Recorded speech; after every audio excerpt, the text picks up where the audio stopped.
Hello and what's up, GSC Pokemon Challenges fam? How you guys doing? We are back with the Jasmine Minimum Battle Series episode 9. We are making great progress so far. Already 47 Pokemon, legitimately getting through Chuck, Pryce, and Jasmine with no issues. Another 16 that have used some broken TM moves. There is a Houndoom in there that will be taken out. Don't worry about that one. So technically only 15 there. We're up to 62 Pokemon that have passed this section. 3 have failed. And funny enough, Koga, at least with his Pokemon Yellow Ace, is not making it to the league, interestingly enough. And on top of that, we lost Pidgey and Pidgeotto so far. Today, we've got a lot of challengers that I think are going to be a very, very mixed bag. Doduo and Dodrio are up first. Then we're going to have Dewgong, Muck, Cloyster, Haunter, Gengar, Hypno, Murkrow, Misdreavus, and Girafarig. We'll also be coming in with some channel member picks, which include that Gastly up there and that Weezing. Since we're doing Muck, it just makes too much sense to get that Pokemon in this one. And honestly, I'm not sure if Doduo is gonna make it through. Dodrio might get lucky. Doduo, I'm not sure if it even stands a chance here. We're also gonna have to see how these ghost Pokemon do, just in the sense that they don't have great physical defense, and we are going to be up against that Iron Tail when we get to Jasmine.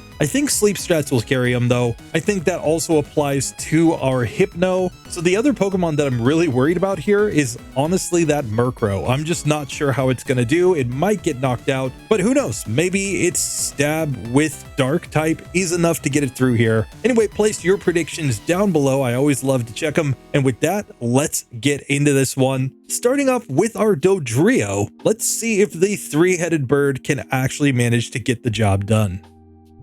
Now, Dodrio is coming in with a pretty big advantage because it knows the move Tri-Attack, so we can fish for some status in order to get through here, and that is a same type move as well. Though honestly, I'm not sure. Something like Mud Slap might come in. We might end up having to go for the max power return here to get through. We're just gonna have to see how it goes. We will not reach Drill Peck here. Drill Peck does not come in until level 38, and these medium fast level up Pokemon are not getting to that level in this section. So I think the best play is to go down and just take on Chucky Boy, since we do at least have a strong same type move in Tri-Attack, and we are going to at least only be neutrally affected by his fighting type moves. I think this is the best way to go. We should be able to get through the Black Belt Bros without too much difficulty here because of the fact that we have strong physical moves. I'm going to make sure to put Tri-Attack in the top slot though, since that will be our main strategy of choice. After that though, we've got kind of a gauntlet because we're going to have to take on Pryce, of course, and take on Jasmine, both of whom technically have some advantages against us. So we'll be definitely doing the Rocket Hideout as soon as we finish this section. For now though, I will take on the Lighthouse just to get maybe one extra level, but more importantly, just for the efficiency of the routing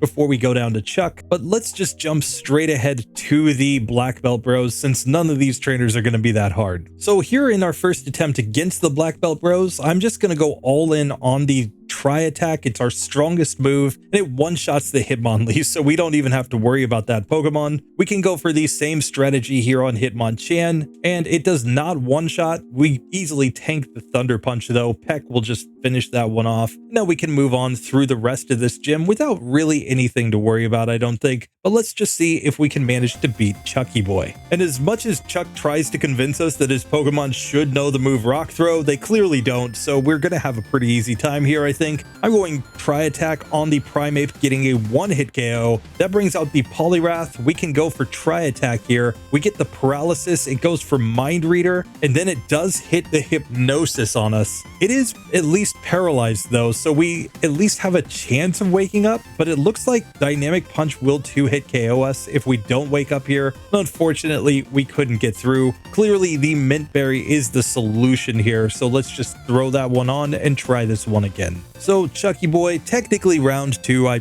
accidentally talked to him before I put on the Mint Berry, so I took another reset, but really this is just the second attempt. We again just one-hit KO the Primeape. Back to the Tri-Attack on the Poliwrath. We burn it this time. It lands the Dynamic Punch thanks to Mind Reader, but it still goes down to the burn, so we easily get through. Easy, easy, easy victory. Tri-Attack is kind of OP given that it can status opponents, and if we can just get a lucky freeze on something, we could totally just win a fight that would otherwise be impossible. Same with getting things like burns on a physical attacker. It can just be completely OP.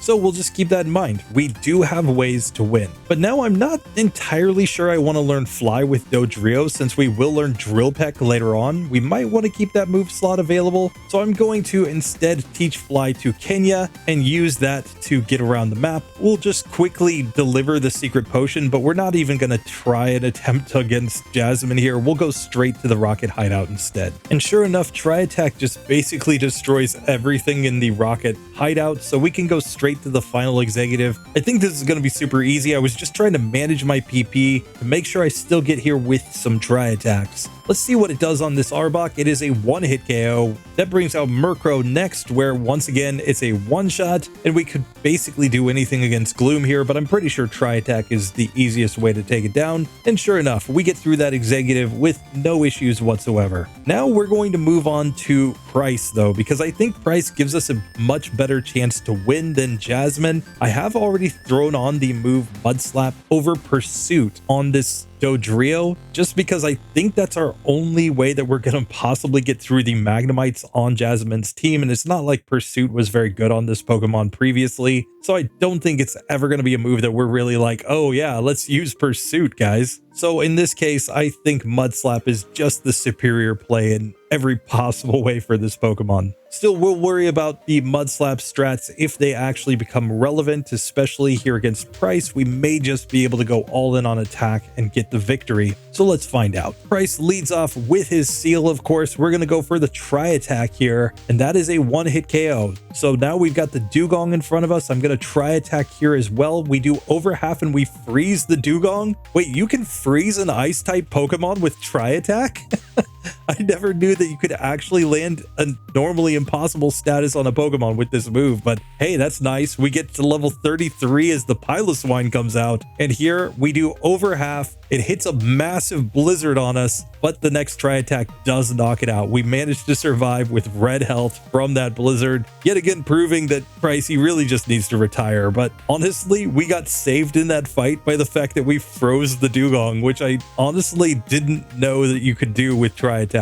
Of course, back in Gen 1, you couldn't land status on a Pokemon if you were using a move that was the same type as it. So like a move like Body Slam could not paralyze an Eevee, for example. But if there was a secondary effect, I guess it would have landed on an Ice type. But I thought Ice types were just completely immune to freeze. Apparently not, though. Apparently you just have to go Tri-Attack and you can get it to work. Anyway, we have now made it to Jasmine. Let's see how this goes. We're going to need some luck here. I'm not sure if this is going to be pretty, but let's find out. So Jasmine, attempt number 1. We're going to go Mud Slap first on the Magnemite, and it just barely misses knocking it out. So that's going to take 2 hits. Now, Mud Slap is 4 times super effective here, so the overlay only shows it as 40 power, but it's technically 80 power here. So Tri-Attack would not do as much damage as Mud Slap. So keep that in mind, and we're just going to have to get lucky here. We get hit by the Thunder Wave from the second Magnemite. I still have the Mint Berry on, which is clearly a mistake, but now we can see the range at least on Steelix. Its Iron Tail did 47 damage to us, and our Mud Slap did 10 damage there. We can just try to see what Tri-Attack will do. It does significantly more damage, but it's like 13 rather than 10. It's not going to be enough to get through on this one. Still, it's pretty clear what we need to do first is to give a Paralyzed Cure Berry, because we're going to have to get lucky on one of the 2 Magnemites and then just hope to heal the paralysis on the other one. And then maybe we can get to the Steelix with good enough HP and be outspeeding so that we can actually have a chance. This time, the first Magnemite went Supersonic on us rather than Thunder Wave, which was kind of lucky, but then we hit ourselves in confusion on the second Magnemite. Fortunately, it missed the Thunderbolt, so that's pretty good. Now we can go for the Mud Slaps on the Steelix, and we're just hoping for tons and tons of accuracy luck, since we are getting 2-hit KO'd here no matter what we do. We go down on that one. We're going to have to reset here for quite a while, I think. This time we get to Steelix with no status and no damage, and we're at least to to this point getting pretty good accuracy luck. If we can get all 6 accuracy drops here, now I'm going to switch into the Tri-Attack. We freeze the Steelix. She goes for the Hyper Potion, but now this is just about keeping it frozen. It does defrost, unfortunately, but maybe we can get a different status. Something like Burn here would be amazing. It's getting on low health, and we managed to get a crit and knock it out. So it turns out to only take actually 3 attempts here. 1 reset was just because I didn't put on the Paralyzed Cure Berry, so I just reset before the fight even started. That's not too bad, honestly, for a normal flying type Pokemon to get through Jasmine in only 3 attempts is pretty darn good. Granted, that takes a lot of luck. You're probably not going to get it in 3 attempts most of the time, but it worked that time. The freeze certainly helped. We would have liked a burn there as well because it would have lowered these Steelix's attack stat as well as getting some chip damage every turn. So I think there's more than one way that you can win that fight. And Dodrio proves that it can at least get through 7 gyms on minimum battles, even with some type disadvantages. And when we go into Claire, we're going to be able to just use Tri-Attack and get pretty decent damage, I think. So the next gym might not be that bad. We'll just have to see. But for now, this one moves on. Let's now check on the Doduo though. Now, Doduo does have Tri-Attack. It learned it at level 21, so we do have a chance here. We're also running Max Power Return and Hidden Power at this point, plus Mud Slap. We can obviously throw on the move Fly if we can manage to get through Chuck as well, but I'm just not confident in this Pokemon. It looks like it barely got through the last section, so I think we're gonna need to go ahead and just take on the Rocket Hideout first. I think that's our best play. Then we'll worry about going down to Chucky Boy, then to Pryce, then to Jasmine. That's my game plan. Let's see if it actually works out. Now, it does turn out that Jed here with his 3 Magnemites is actually a walled Doduo because it's just getting 2-hit KO'd there. So we're actually in kind of bad shape here in the Rocket Hideout even with that fight. I'm hoping that nothing else down here proves to be that difficult though. Hopefully that was the only real challenge. So sure enough, we do make it to the final executive without too much difficulty after that. Let's see what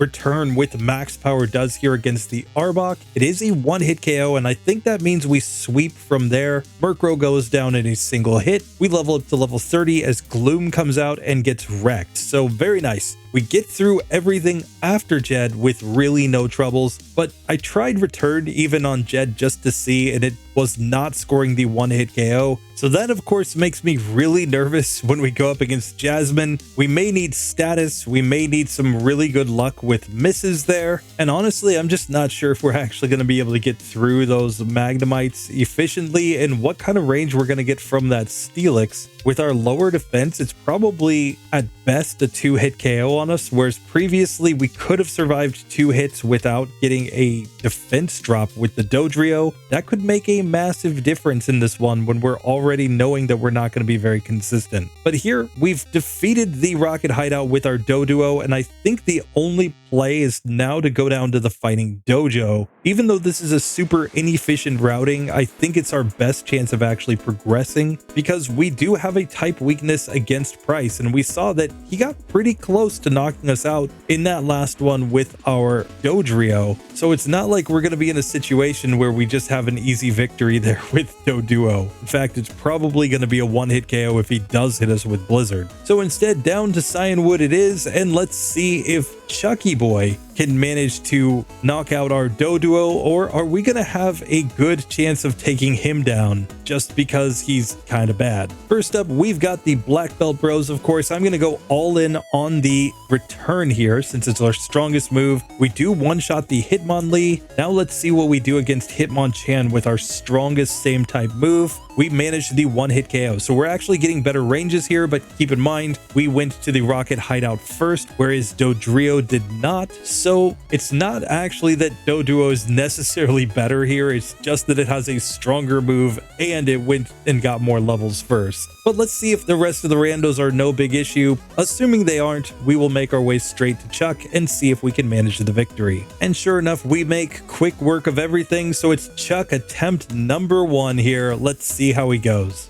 Here against the Primeape, I'm just going for Return, and we do get the one-hit KOs. We get the level 32. Poliwrath comes out next. We do over half with the Return. He misses Hypnosis, and that guarantees the victory against Chucky Boy on the first attempt. Which honestly, like, Chuck, how are you ever going to get reinstated to the league when you can't even beat a Doduo? Clearly, he's not doing great these days, guys. So instead, we'll come to talk to Chuck's wife and get access to Fly. We'll just teach that to Kenya for now. If we can ever manage to get to Drill Peck with this Doduo, it will be the better move. And we'll actually get that at level 33, so we're only one level away. So I don't think there's any reason to learn Fly here, but let's just see how we do against Chuck. Maybe if we can get the victory here and get that extra move, we'll even have another way to try to get through Jasmine. So Chuck, attempt number 1 right here. We're going all in on Return against the Seal. It gets the one hitter that we wanted. Now against Dewgong, Return does over half. It hits Aurora Beam and does massive damage. And now we knock it out the next turn. We get to level 33 to learn Drill Peck, which I will learn over Hidden Power. Drill Peck is technically our strongest move here. It still looks like it's not quite a 2-hit KO on the Piloswine though. And Blizzard, of course, just destroys us. So let's try this fight again.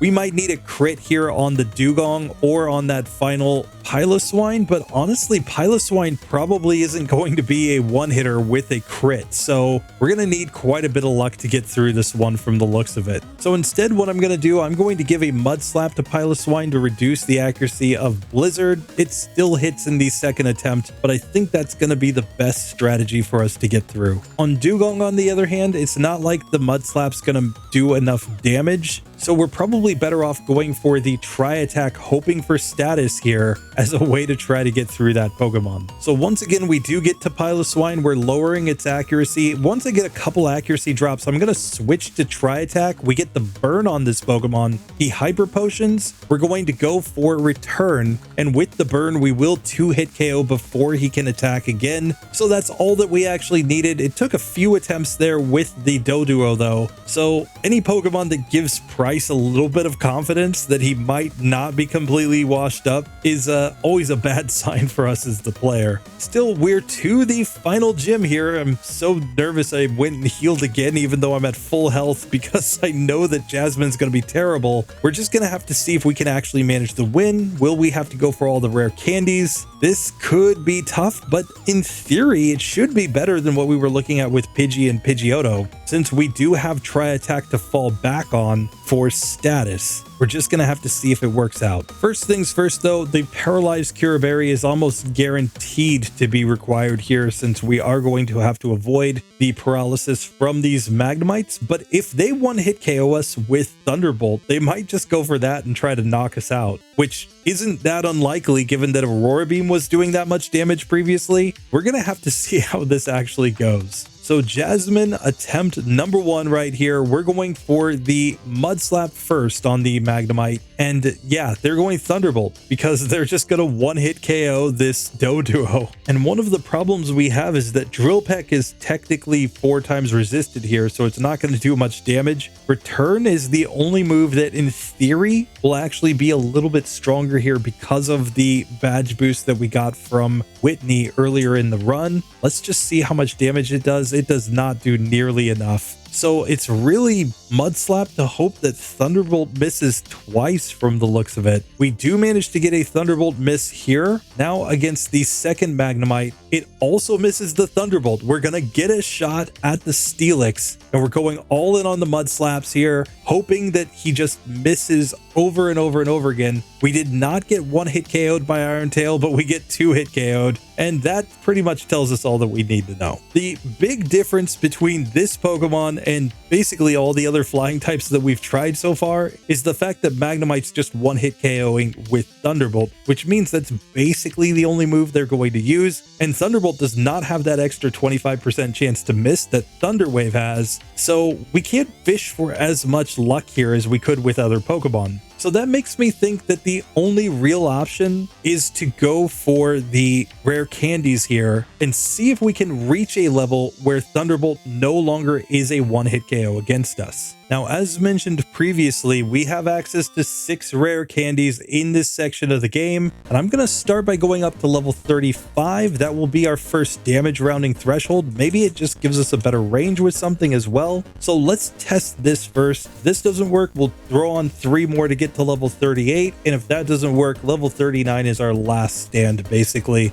And if we don't get through there, we're just simply not getting through. So let's see if this actually works out or if it's completely impossible. So back to Jasmine here at level 35. We go Mud Slap on the first Magnemite. It still goes Thunderbolt. It's still one-hit KOing us. That means that nothing changed there. A critical hit could get us through one of the Magnemites, but we would still need a miss from the other one, and that basically means that this one isn't gonna go. So let's throw on more rare candies. Let's get up to level 38 here. We have the opportunity to learn agility, but I'm just not going to learn this move. I don't think there's a move that we can actually really go for, so that just doesn't really make any sense to me. So we will skip agility here and instead just get to level 38, having not learned that move. Now at level 38, let's try this again. Let's just see if we can possibly survive, but I'm not too hopeful here. I think Thunderbolt's probably still destroying this Pokemon, given that the special defense is quite low. The overlay outside of battle does include a badge boost and special defense that doesn't actually factor in. That's something that the overlay definitely needs to have updated. So this is probably not looking good, but let's just see. Here we can go for Mud Slap, and Thunderbolt is still KOing us. Now, one thing that I have noticed is that at this level, we are pretty close to one-hit KOing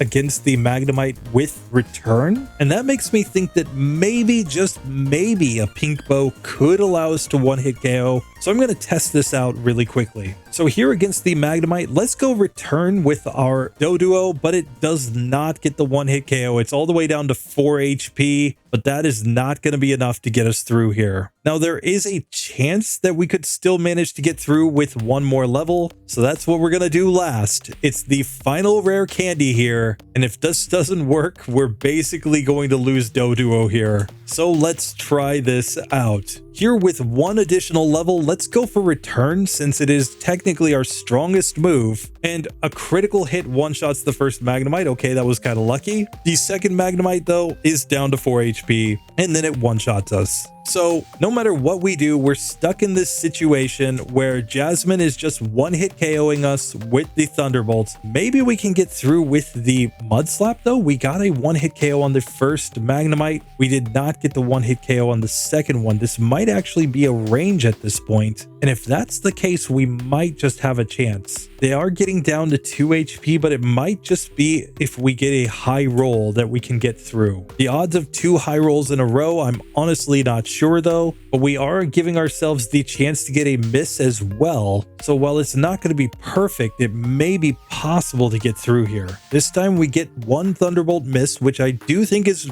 legit after using a Mud Slap, and we got the one-hit KO range on the first Magnemite. So we are 2 Steelix on full health here. Now, of course, we have to go all in on the Mud Slaps because it's still doing over half with the Iron Tail. So we're going Mud Slap till we get it on -6 accuracy, and then it just simply knocks me out on the last turn that we would have had its accuracy all the way down. Still, I'm going to give this just a few more attempts now that we can see that Mud Slap does have at least a range on these Magnemites. It's pretty clear a low range. We can still have them survive with like 8 HP there though, so this is definitely going to be very luck based. I think the reason the range can sometimes work out is because of the fact that this move is 4 times super effective. So that swing of 2 to 4 to 6 HP from a single hit is actually a possible range with a high roll. And if we can just get 2 of those high rolls in a row like we do this time, we can get through to Steelix on full health.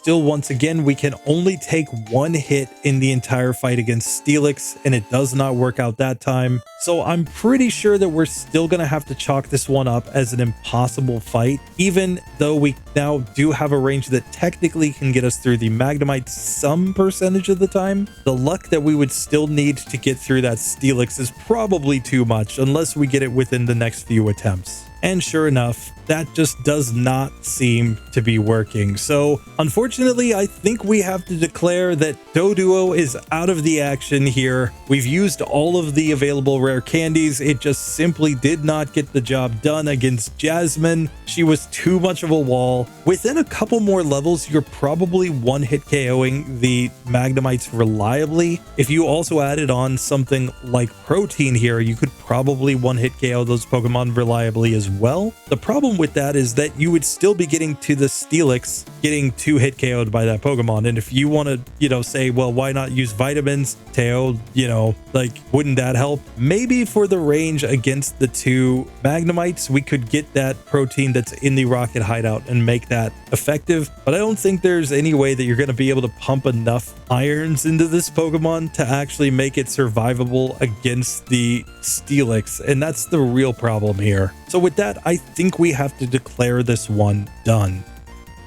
So, 2 Pokemon in, Doduo has now joined the fail column. We have another Pokemon that, at least for practical purposes, cannot get through this section, which is definitely a little sad to see, but hey, that's the way that it goes sometimes. But now with Doduo and Dodrio done, I really want to get into our water ice types, though technically Cloyster is supposed to be a water ghost type, but we'll leave that for RBY Pokemon challenges to deal with. Here though, we will use the incorrect typing that was programmed in by Game Freak and just see how these 2 Pokemon match up. Let's lead off with that Dewgong. So it's time to see if at least one of Pryce's Pokemon could technically get through this section. And our Dewgong is coming in knowing Surf, Aurora Beam, Headbutt, and Rest. We've added on one of the moves that he clearly should have put on his Pokemon. So I'm going to lead off by going against the Rocket Hideout and then going straight to Pryce to see if we can manage to get through him or not with one of his Pokemon. Maybe we just end up stunting on him because we have Surf and he doesn't. Now, unlike that Dodrio though, we can go for Surf on these Magnemites, and that does allow us to one-hit KO here. So as long as we can one-hit KO Jasmine's Magnemites, we might actually have a chance against Jasmine. We'll just have to see how that actually goes. And of course, Surf and Aurora Beam are more than enough to get through everything in the Rocket Hideout with no issues. So it's time for the final Rocket Executive. I don't think it's going to be too hard, but let's just see how it goes. Of course, against the Arbok, I'm just going to lead off with Surf. And this is looking like a 2-hit KO. She just goes Leer though, which is no issue. We get to level 29 as Gloom comes out. We'll just go Aurora Beam to knock that Pokemon out. And that brings out the Murkrow, which we can also just Aurora Beam. Easy victory as we get through the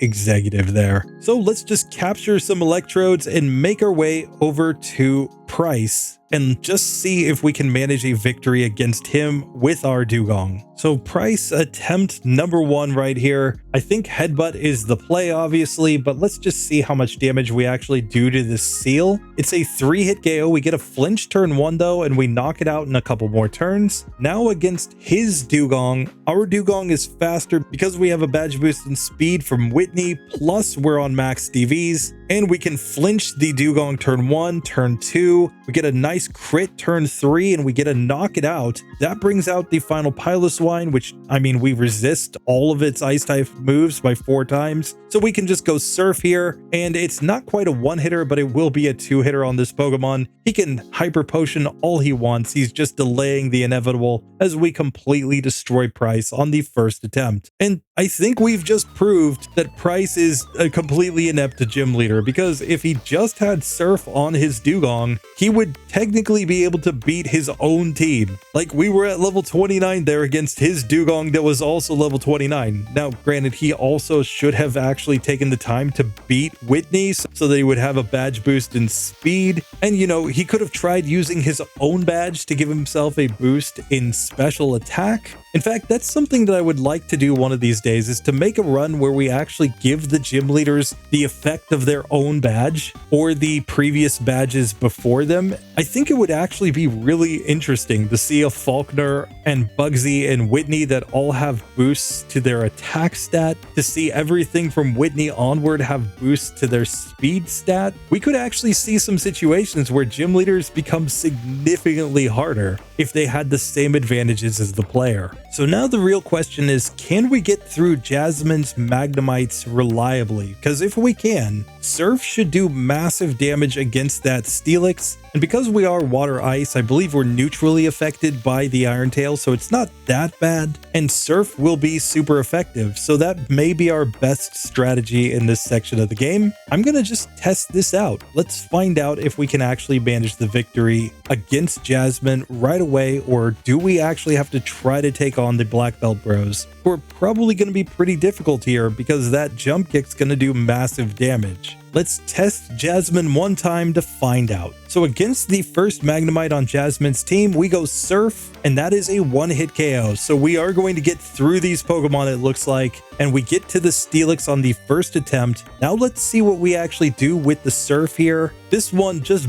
barely misses a one-hitter. She goes for the Hyper Potion, and of course she went for Sunny Day here, but I think that's perfectly fine. We're just going to sit here and spam Surf. I don't think Iron Tail's going to one-shot us, so we easily managed to get through. In fact, we took no damage on that attempt, and now we get to learn Takedown via Level Up. It's technically a stronger physical move, but I don't think there's any reason to learn it, because if we really need a stronger physical move going forward, we will simply go for the Max Power Return. We're getting pretty close to the point where Max Power Return is a legit strat, so I just don't think Takedown does anything for this Pokemon. So for now, we'll move on just like this. With Jasmine going down, it's time to take on Chuck's gym, the one part that I think we're actually going to struggle with in this section of the game. It will be very interesting to see Cloyster up next with its much higher defense stat. It might not actually have as much to fear from Chuck's gym as this Dewgong does, just because Dewgong's got significantly lower defense than that Cloyster's gonna have. So let's get in here and find out though. First up on the Hitmon lead, let's try Surf. Let's see how much damage it does. This is gonna be a 2-hit KO. Jump Kick did pretty decent damage, but not as much as I was expecting. So we get through in 2 hits there. Against the Hitmonchan, it basically just has Thunder Punch. That's the only thing we would actually have anything to fear from. It goes Ice Punch instead, because clearly just great strategy from Lau here. And that allows us to get the pretty easy victory. And now everything else here doesn't have great specials, so I think we're gonna get to Chuck just fine, but let's see how the gym leader actually goes. So we do finally make it to Chucky Boy, and he clearly wants to beat this Dewgong really badly, but let's see what Surf does to the Primeape. It is a 1-hit KO. That's perfectly fine. We're now faster than this Poliwrath, so I'm gonna go for the Headbutt strats. It misses Hypnosis turn 1, we flinch it turn 2, it misses Hypnosis turn 3, and we beat him on the first attempt, getting to level 34. So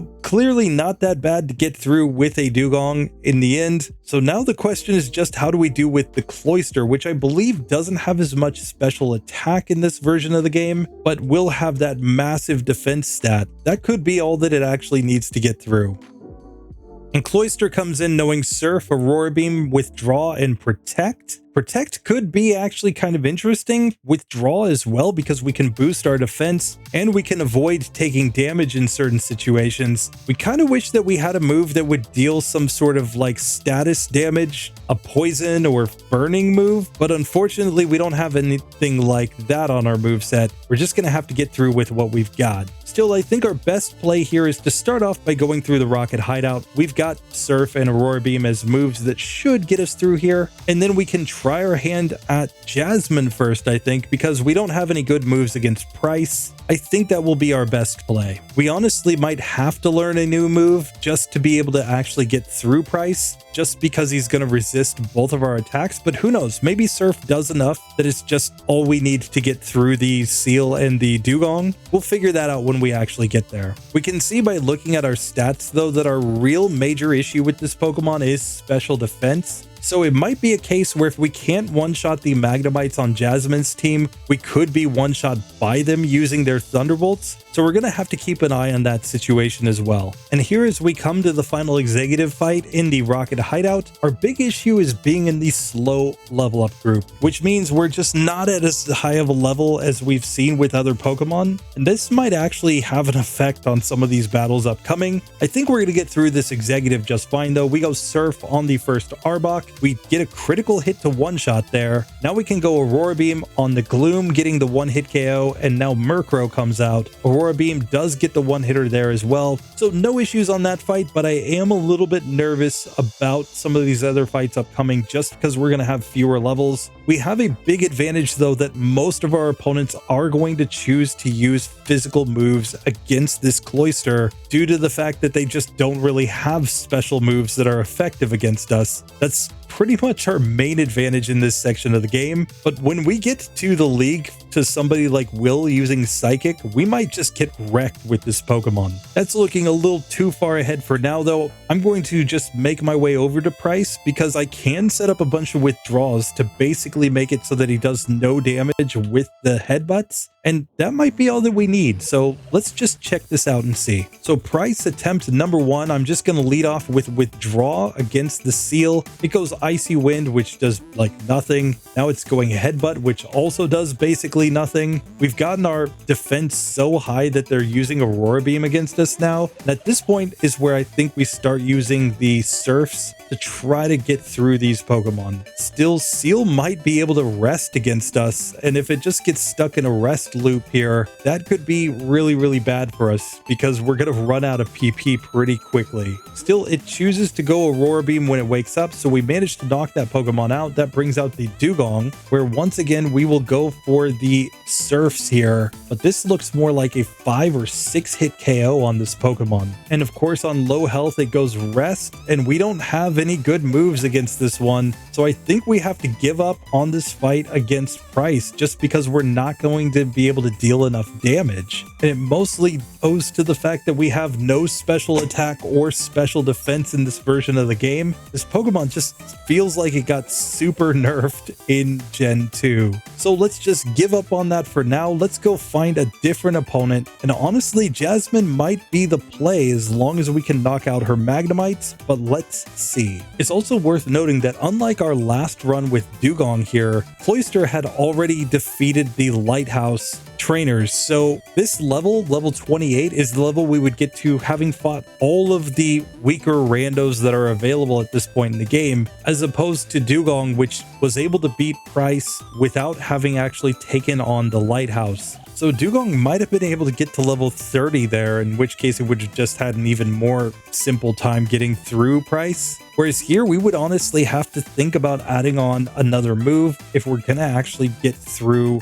at this point, because we would need something that deals neutral damage. But here we can deliver the secret potion to Jasmine, and now it's time to just get to her gym and see how we actually do against her. If we get the one-hit KOs on the Magnemites, I think we're good to go. If not, we're probably dead. But let's see how this actually works. Jasmine attempt number 1, we go for Surf on the first Magnemite. It does one-hit KO. Let's see it KO the second Magnemite. It does not. It is a range. And when the second Magnemite uses Thunderbolt, we get one-hit KO'd ourselves. So this is clearly a little bit of a random fight here. It really comes down to what the actual range is with Surf. Do we mostly get the KO and just sometimes not get it with a low roll? Or does it turn out that we mostly don't get the KO and we have to reset for the luck? This time we get through both Magnemites just fine on the second attempt. We can go Surf on this Steelix. It does well over half here. Yes, she's going to go for the Sunny Day. It's going to be a 3-hit KO from here, but Iron Tail does not do nearly enough. So we managed to get through Jasmine on the second real attempt there, but is yet again a situation where I'd at least be really interested to see what the actual percentage chances are of winning there, because that one's probably not as consistent as it immediately looks, but it's probably not that inconsistent either as long as we're getting the range. The question is just how often we get that range. range. Still, with that done, I'm going to now come into Chuck's gym. Let's see if we can get through the randos at least. Maybe we have a chance at the gym leader himself since we just have a massive defense stat. First up, we've got to take on the Black Belt Bros, and against the Hitmonlee, he misses the first jump kick and takes recoil damage, so we knock that one out with no damage. Still, that might have even been a 3-hit KO with Surf. Now against the Hitmonchan, this one definitely looks like a 3-hit KO, but we get a crit on the second turn, so we do manage to get through, and now we can just try to take down the rest of these randos and get to Chucky Boy. But this one is not looking great because we're not 1-hit KOing against the Primeape on the last black belt before Chuck.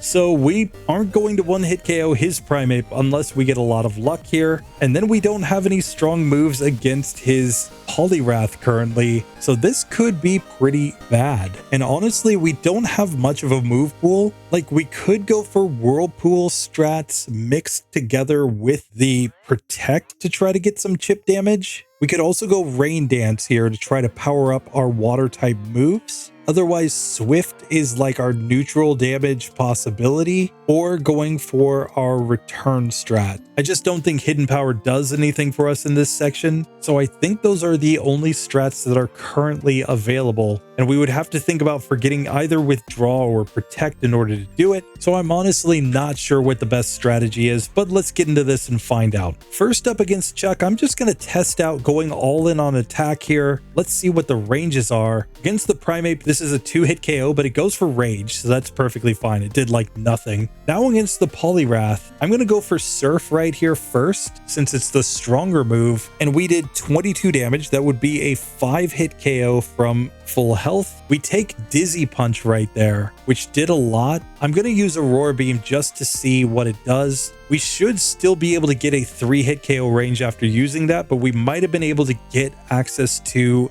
an attack drop. Now when he goes for the Mind Reader, I suspect that he's going to go for Dynamic Punch, so I'm going to Protect right here. That stops him actually from landing Hypnosis, which is perfectly fine. We go for Surf. He lands the Dynamic Punch, but we snap out of confusion and knock him out. So we do manage to beat Chuck on the first attempt. Honestly, I think it was just lucky that we didn't hit ourselves in confusion a bunch of times there, but hey, we'll take that level of luck. And now it's time to go back to Pryce at a slightly higher level. Let's just see what happens to the ranges now. So Pryce attempt number 1 after we come back. I'm still going to set up a couple withdraws here just to reduce the damage we take from Headbutt. We get them to start using Aurora Beam. Now we'll just go for the Surf. This looks like a 3-hit KO on the Seal now at least, so that will prevent it from getting stuck in a rest loop. As we knock that one out, we get to level 31. Out comes the Dewgong. And we did 20 damage here, so this is going to be a 5-hit KO at this level. Still, we might just need a well-timed critical hit in order to get through this. Instead, he goes Aurora Beam right there, so we can knock him out before he gets to rest. That brings us to Piloswine, where we get a 1-hit KO with Surf. So it's not pretty getting through Pryce. You probably need him not to use rest with the Dewgong there, which some percentage of the time he won't use it. It's definitely not going to be perfectly consistent, though. It's a fight that you could still definitely lose or just end up in a constant rest loop until you use up all your damaging PP, and you'll take too much damage from his moves, even with all the withdrawals set up. Aurora Beam just does too much damage because Cloyster doesn't have great special defense. Still, we get the badge from that one. We're able to move on in the game. If we can manage to get through the entire Goldenrod Rocket section and Rival 4, we have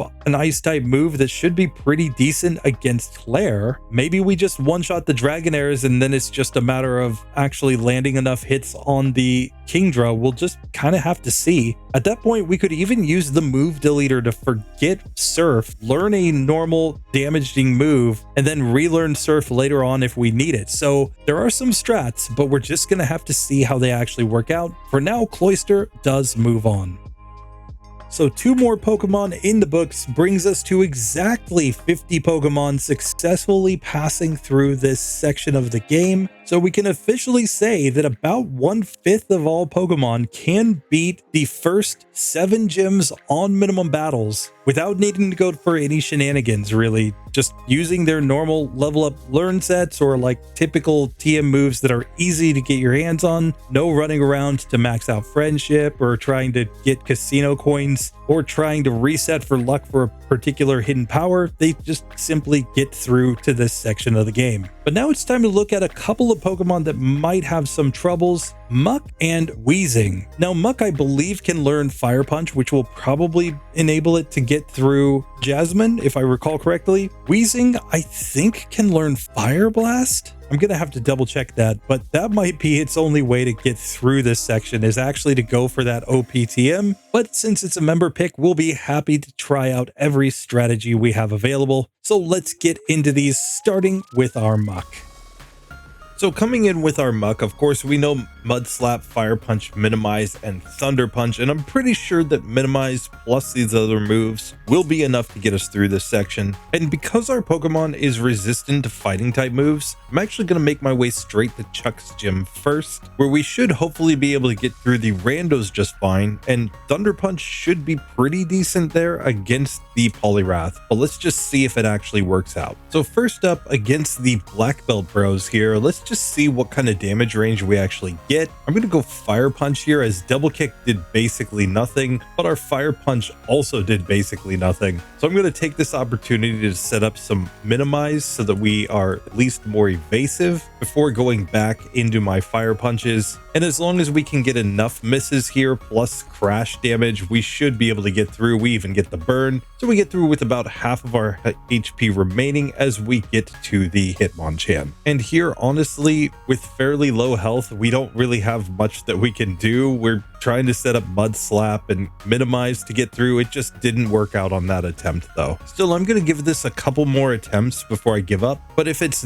really not working, we could try to go take out the Rocket Hideout and get access to Sludge Bomb, which would give us a stronger same type move. That might be all that we actually need. And sure enough, it just doesn't seem to be working out there, so I'm going to just backtrack for a minute. We might even try our hand at the Jasmine fight, since we do have Fire Punch available to us. It may or may not be possible at this point, but we may as well try. It will give us a badge boost in defense that will also make this Pokemon just a little bit stronger. So Jasmine attempt number 1 right here, we go for the Fire Punch immediately, and that does not one-hit KO against the Magnemite. I'm going to reset here. Let's see what the Mud Slap does instead, since we do have a much higher attack stat. It only does about half. So either way, we're getting a 2-hit KO here, so Mud Slap is the way to go since it is going to be more accurate. But I'm also going to set up Minimize here once I do get paralyzed. I just think that's the best play. We can knock out the Magnemite after that. That brings out the Steelix. I'm going to go Mud Slap first and then go into my Fire Punches, just because we're stacking some evasion with the effects of accuracy drops. We get a nice critical hit Fire Punch there, and if we could land one more hit, we would have won there against that first Steelix. So let's try this one again, because I'm pretty sure it's just about setting up all the accuracy drops. Next attempt, we managed to get to the Steelix without getting paralyzed. We'll still go for some Mud Slap here first, since it looks like we're a 2 or 3 hit KO, and we're just going to kind of alternate between Mud Slap and Minimize, because accuracy and evasion stack. That's one of the most important things to remember. So you're always better alternating these moves than just going all out on just accuracy or just evasion.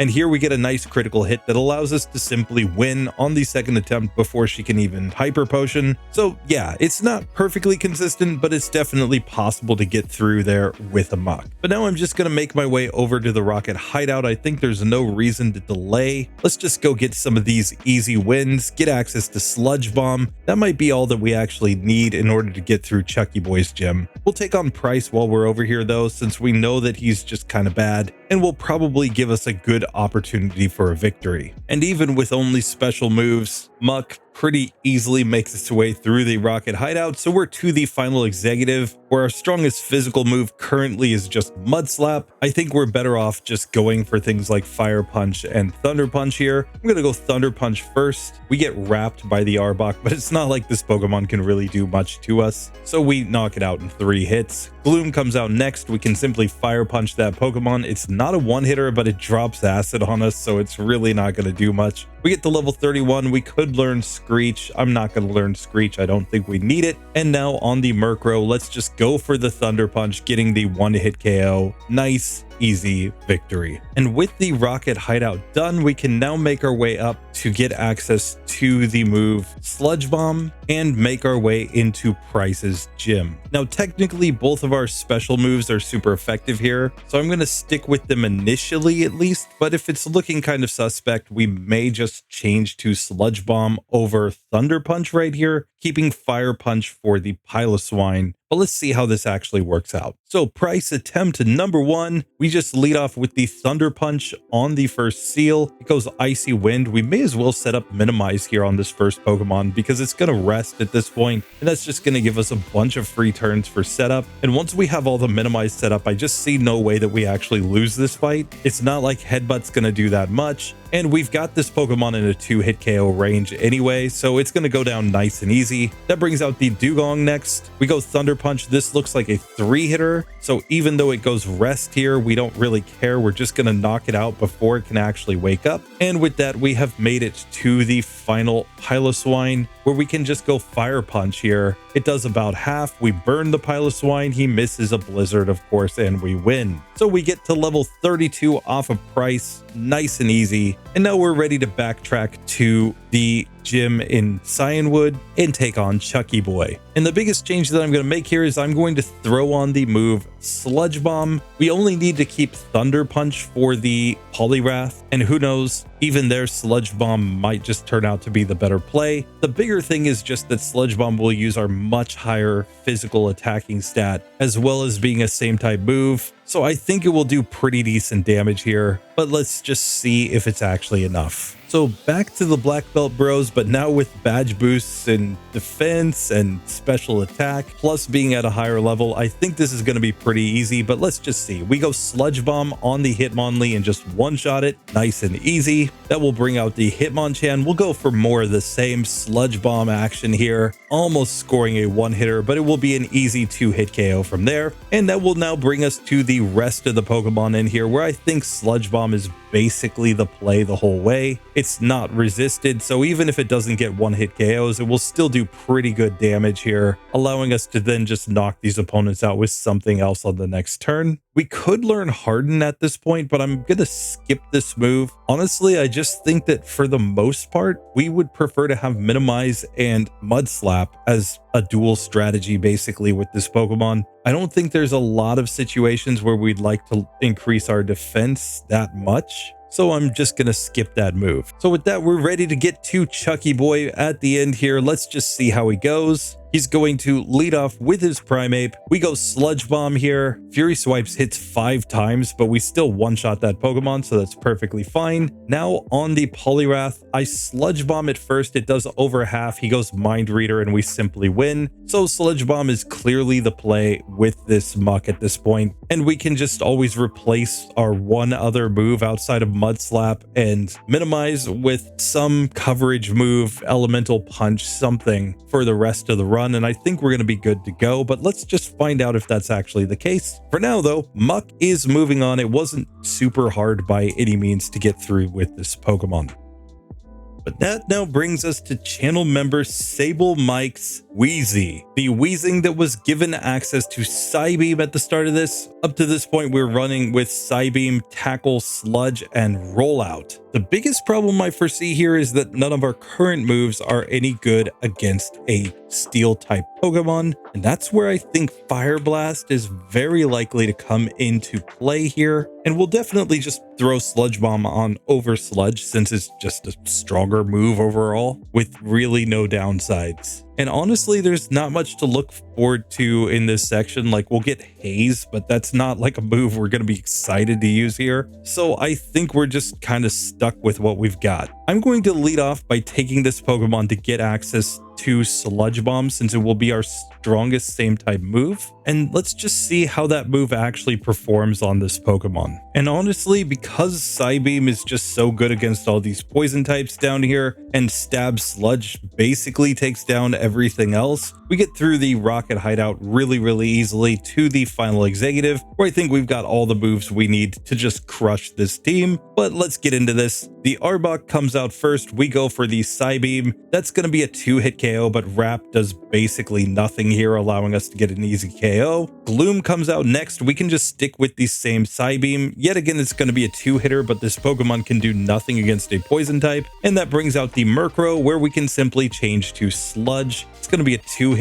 here, but we would get a 2-hit range at best with Rollout anyway, so I think that's the way to go, and we get through nice and easy. And with that, we just make our way back up to the guard station so that we can get access to Sludge Bomb, and we're just going to throw that move on immediately on this one. I just see no situation where we wouldn't want to have this move with our Weezing, especially because Sludge is really just kind of a middling move. It's crazy to think that that was effectively the strongest poison type move in Generation 1, where even Hidden Power Poison would be better than that in this generation. But now I'm going to make my way down south. I'm going to go try Chuck's gym. I just want to see how we actually do there, especially with Stab Sludge Bomb. I think we're going to deal a lot of damage. I'm just avoiding going up against Pryce because he would resist our Sludge Bomb with his Piloswine, and I'm not sure if our other moves would be good enough there. So I actually think Chuck's gym is the most logical place to go next, since nothing here resists Sludge Bomb. So first up, we've got the Black Belt Bros. We can come in. Well, Psybeam is super effective. I think Sludge Bomb is the way to go because they have lower defense, and we just one-shot there against the Hitmonlee. Let's see how we do against Hitmonchan next, and this is going to be a 2-hit KO, but Fire Punch doesn't do that much, so we easily get through. Now we can just make our way through the rest of the Pokemon here, I think without too much difficulty. So it's time for Chucky Boy himself, and let's see how he likes a bunch of coughing and wheezing here. So against the Primeape, I'm going to go for the Sludge Bomb just to see the range. It doesn't quite get the 1-hit KO, but we'll just knock this Pokemon out on the next turn. That brings out the Poliwrath. We can go for the Sludge Bomb right here. We get the Poison. It goes for Surf. We do have much lower special defense, so that makes sense. I'm going to try Psybeam, and sure enough, it just knocks that Pokemon out on the next turn. So we get through Chuck super easy, getting the Storm Badge, and we get access to Fly from talking to his wife. So Sable Mike just kind of stunted on that gym. Now let's go back and try our hand at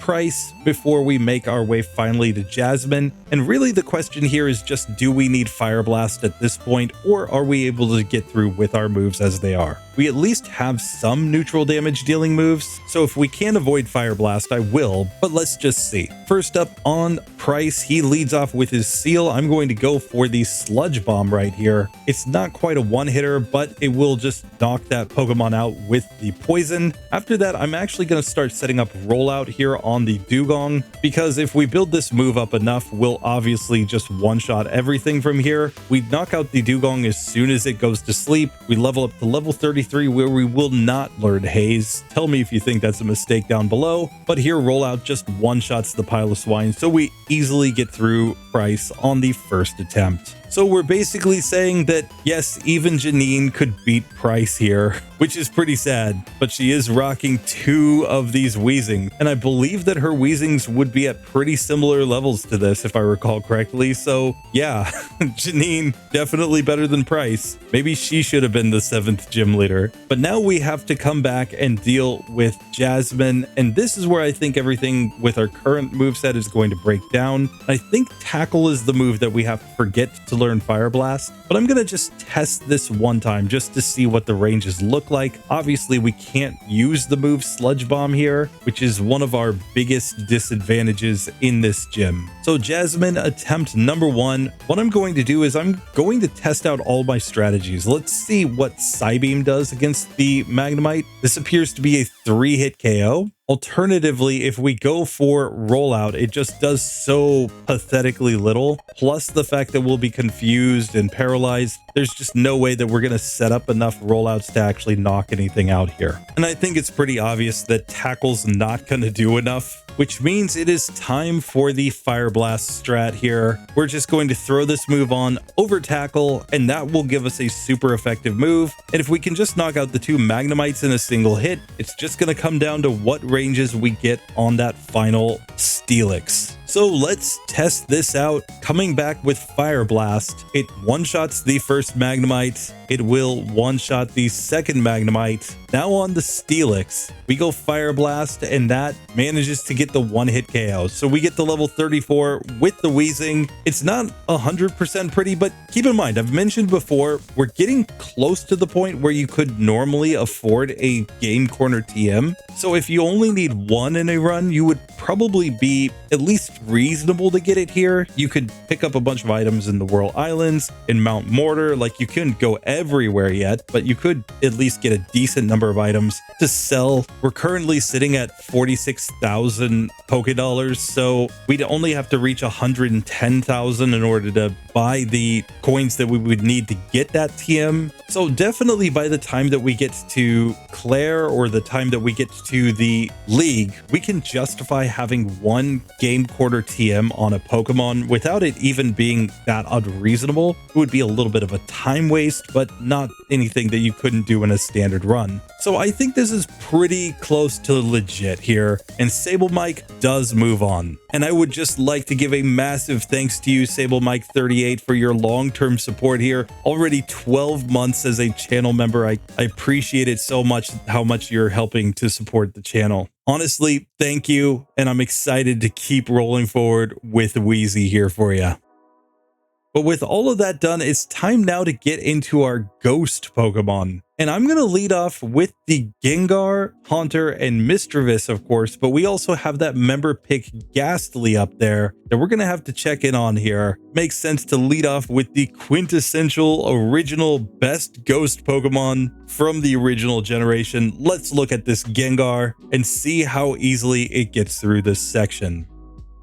Now, Gengar comes in with Thunder Punch, Nightmare, Hypnosis, and Curse. And this is honestly a pretty decent set overall. We can, of course, learn any elemental punch that we want in any battle, but I think for now, Thunder Punch is going to be the way to go against Chuck's gym. Then we can change into Fire Punch for Jasmine's gym. Then, honestly, Thunder Punch might be the play when we get to Pryce, just because he only has one Pokemon that would be immune to it. The other two are weak to it. And we could just try to set up that Curse Nightmare strat on the final Piloswine. So I don't think it's actually that unreasonable to try for that strategy. But here I'm actually going to go down to Chuck's gym first, because that first Hitmonlee on the Black Belt I don't think can even damage a Gengar. So that should be free, and we're not really scared of anything from the Hitmonchan either. So honestly, we might not have any issues here until we get to the final Poliwrath, and there it might just be an issue of the Mint Berry, basically. So let's see how this actually works out. So first up, we've got the Black Belt Bros. I'm just going to go for the Thunder Punch here, as this Hitmonlee can do nothing but focus energy and meditate. That brings us to the Hitmonchan, where we can just, I guess, put it to sleep because we can. We can go Nightmare strats here. We can hit it with Thunder Punch. It's just going to be a 3-hit KO anyway. So if it refuses to stay asleep, who cares? We'll just knock it out eventually. And then we should be able to get through all the rest of these randos without too much difficulty, because they all have really low special. So it's time for Chucky to have his own nightmare, seeing ghosts. Let's see if we can take Chucky down on the first attempt. He, of course, leads off with the Primeape. We paralyze it turn 1. He goes for the defense drop with Leer, since nothing else will work, and we simply knock him out from there. Poliwrath is out next. I'm just going to try to put this Pokemon to sleep, since Surf can actually affect me. Then let's just see the range with Thunder Punch. Oh yeah, it's just a 2-hit KO. We should have just gone all in on attack, and we easily win right here. We could learn Confuse Ray. I honestly just don't think we need this move, so I'm going to skip it, as we easily beat Chuck on the first attempt. And now I'm just going to quickly complete the Lighthouse, then we'll go over to the Rocket Hideout and deal with Pryce. And then finally we'll come back to deal with Jasmine, and that's only because of the fact that I currently know Thunder Punch. I don't want to have to sit here and forget Thunder Punch and then relearn it later. I think it's just more efficient to go straight to Pryce, where at least this move will be good against 2 of his Pokemon. So honestly, the only thing we might have to fear here in the Rocket Hideout is Jed with his 3 Magnemites. I'm going to see what Thunder Punch does. It appears to be a 2-hit KO on these, so we're going to get through just fine here. It's not like they can deal that much damage to a Gengar with their Thunder Shocks. And sure enough, we can just get through on the first attempt. With that, I think everything else down here will be super easy, but let's find out if that's actually the case. So we get to the final executive here, which should be a pretty straightforward fight, I think. But let's just see how it actually works out. We lead off with Thunder Punch against the Arbok. It's a 2-hit KO. Their AI tells them to send Murkrow out next, even though we have a super effective move, so we easily win. That brings out the Gloom. I'm going to try to go Hypnosis on this Pokemon just because we're running low on PP. We can now go Nightmare, and then let's go into our Thunder Punch, and we just knock that Pokemon out. So super easy to get through there. And just like that, we're going to be able to get through this section without too much difficulty. And that brings us to Pryce's gym, where the first 2 Pokemon should be super easy, and then Curse, Nightmare, Hypnosis should be enough for the Piloswine. But let's just see how this actually goes. He leads off, of course, with the Seal. We go Thunder Punch, getting a 1-hit KO.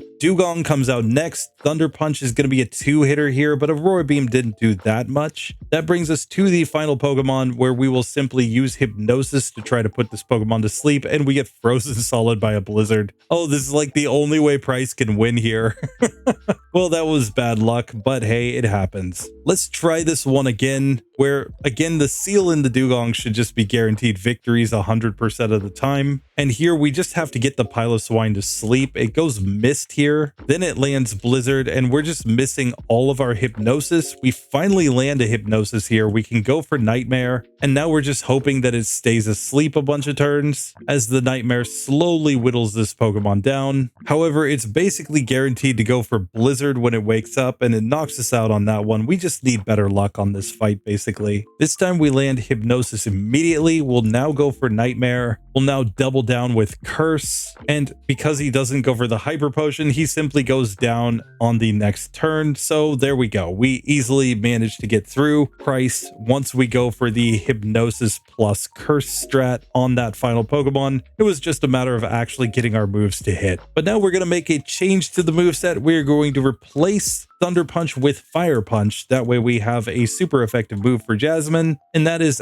honestly all that we need, I think, to get through this one. But let's just see if it's actually the case. First up, we've got Jasmine's Magnemite. We're just going to go Fire Punch on this Pokemon, getting a 1-hit KO. That brings out the second Magnemite, which gets more of the same action. Now Steelix, we'll go Fire Punch. It's not quite a 1-hitter, but it's a 2-hitter, as she just goes for the Iron Tail, and we easily survive and just knock her out in 2 more hits. So yeah, Gengar, it's never a question. We're getting through there 100% of the time with this Pokemon. Really no issues whatsoever.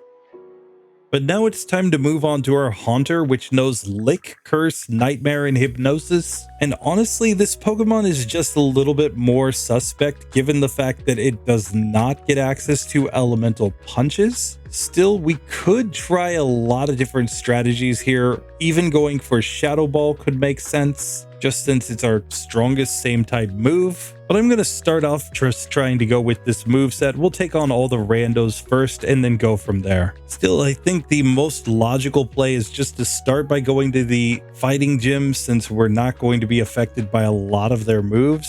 And then we can backtrack to go to the Rocket Hideout. I think this is the best play, but let's just see how it actually works out. Of course, against the Hitmonlee, since it can do absolutely nothing, I'm just going to sit here and lick it over and over again. And he's just being licked down, and there's nothing you can do as we take that first Pokemon down. Now the Hitmonchan comes out, and here I will go for the Hypnosis, Nightmare, trying to keep this Pokemon to sleep if possible, and then we will just start licking the Hitmonchan as well. And sure enough, we get through just fine on the Black Belt Bros, so I think we've got no issues for the rest of the gym. Let's just see how we do against the gym leader himself. And after licking a bunch of monkeys, we have made our way to Chucky Boy, and let's just see how he likes this Haunter here. Of course, against the first Primeape, he can do absolutely nothing, so we're just gonna sit here and lick this monkey as well. Clearly, this is what Haunter does in its free time. As we easily manage to get through that Pokemon, now we get to Poliwrath, where we will put it to sleep. I will go Curse in order to curse the Poliwrath, put it back to sleep after he full heals. Now go for the Nightmare, and he's just taking Nightmare and Curse damage, and on low health, we can lick him down. So Chuck goes down on the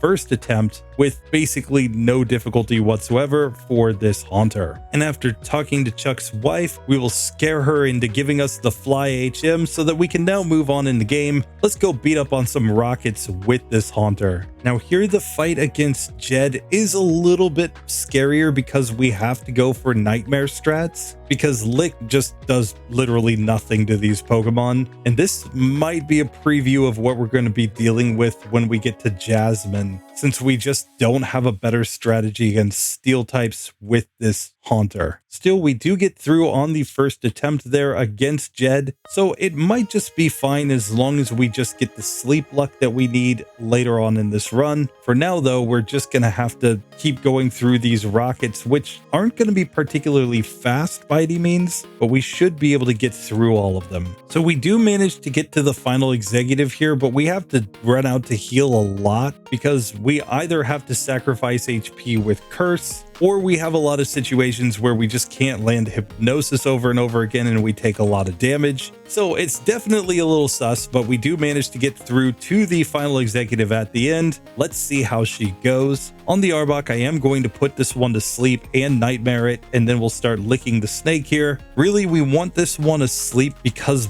Bite can do so much damage here. We do manage to take that Pokemon down though. Out next comes the Murkrow, which we absolutely have to put to sleep as well in Nightmare, because we're not really going to do much with our Lick here. Pursuit knocks us out, so we get a reset there on that battle. Next attempt, we managed to get through the Arbok on full health though. We land Hypnosis immediately on Murkrow, and we can get the Nightmare on it. And honestly, at this point, I'm just going to go for the Curse, hoping that I can manage to knock this Pokemon out. We put it back to sleep, and that will be the end of that one. Now Gloom, I'm just trying to put it to sleep because it wants to put me to sleep. Unfortunately, it lands the sleep powder where we missed the Hypnosis. Finally, we do get it to go to sleep though, so we can Nightmare right there and start licking the flower here. And we should be doing more damage. We managed to paralyze it this time, which isn't necessarily ideal, but we do manage to get through just because Absorb and Acid can't really do anything to a Haunter. So we did manage to get through on the second attempt. It's not pretty there against that final executive, but certainly possible. But now with that done, we are ready to make our way over to Pryce. We're definitely taking him on before we go try to take on Jasmine, since at least Lick is neutrally effective here, and we could learn other neutrally effective moves if Lick is not enough. Things like Hidden Power Dark could be effective here. Shadow Ball would at least be neutrally effective. We could learn Thunder if we need to get through the first two Pokemon. And of course, Return is an available option as well. So I think we've got enough tools that if we get desperate here, we can just throw something on and find a way to win. So let's just see how Pryce actually goes. Pryce attempt number 1 on the Seal. I'm going to put this one to sleep. I'm going to Nightmare it, and now I'm going to just start licking this Pokemon down, hoping that he stays asleep the whole time so we take no damage. Sure enough, we get that level of luck on the first attempt here. Now Dewgong, it goes Aurora Beam after we miss Hypnosis. We hit the next Hypnosis though, so back for the Nightmare here, and we will lick this Pokemon. And if he wakes up and goes rest, we could always just go Nightmare on him again, so that's perfectly fine. Now the final Piloswine, we put it to sleep. We're going to Nightmare this Pokemon. I'm going to give it a Curse as well, and now just go into the Lick. and he simply goes down to the Curse and Nightmare with no chance to win there as we get to level 35. So with that done, we have completed all of the trainers that I think are like reasonable and easy, but now we have to get to what is really the final boss of this section. We have to find a way to get through Jasmine, and it might just be about resetting for the luck to actually keep her Pokemon asleep enough turns for Nightmare to take them down. Ideally, what we would like to do is to just Nightmare the first 2 Magnemites and then go Nightmare plus Curse on the Steelix, assuming that it stays asleep enough turns. The bigger factor here is that we just don't have any moves that we can learn that will be good here. Everything that we could learn would be resisted by these Pokemon. It's one of the cases where we really should have kept Nightshade. Nightshade would be a better move, but you know, it is what it is. So let's get into this fight and just see how it goes. So first up, first Magnemite, we put it to sleep, very nice. We land the Nightmare, also very good. Now it needs to stay asleep enough turns for us to knock it out, and we're just using Lick to get some chip damage here, and we do take the first Magnemite down. We miss the Hypnosis on the second Magnemite, but it also misses the Thunder Wave. We get it to sleep after that and Nightmared. Then it wakes up though, and we do get hit by the Thunder Wave and then Supersonic as well, and now Thunderbolt's basically taking us down. There was nothing we could do. We definitely need a Paralyzed Cure Berry just in case that happens. I didn't have one on, so let's correct that. Next attempt, unfortunately, we had to use our Paralyzed Cure Berry on the first Magnemite, and then it wakes up and paralyzes us, so we're going to lose this attempt as well. It's pretty clear that Lick just doesn't deal enough damage, so I'm going to try some other things. Shadow Ball is my #1 go-to since it is a same type move and it's effectively 4 times the power of Lick.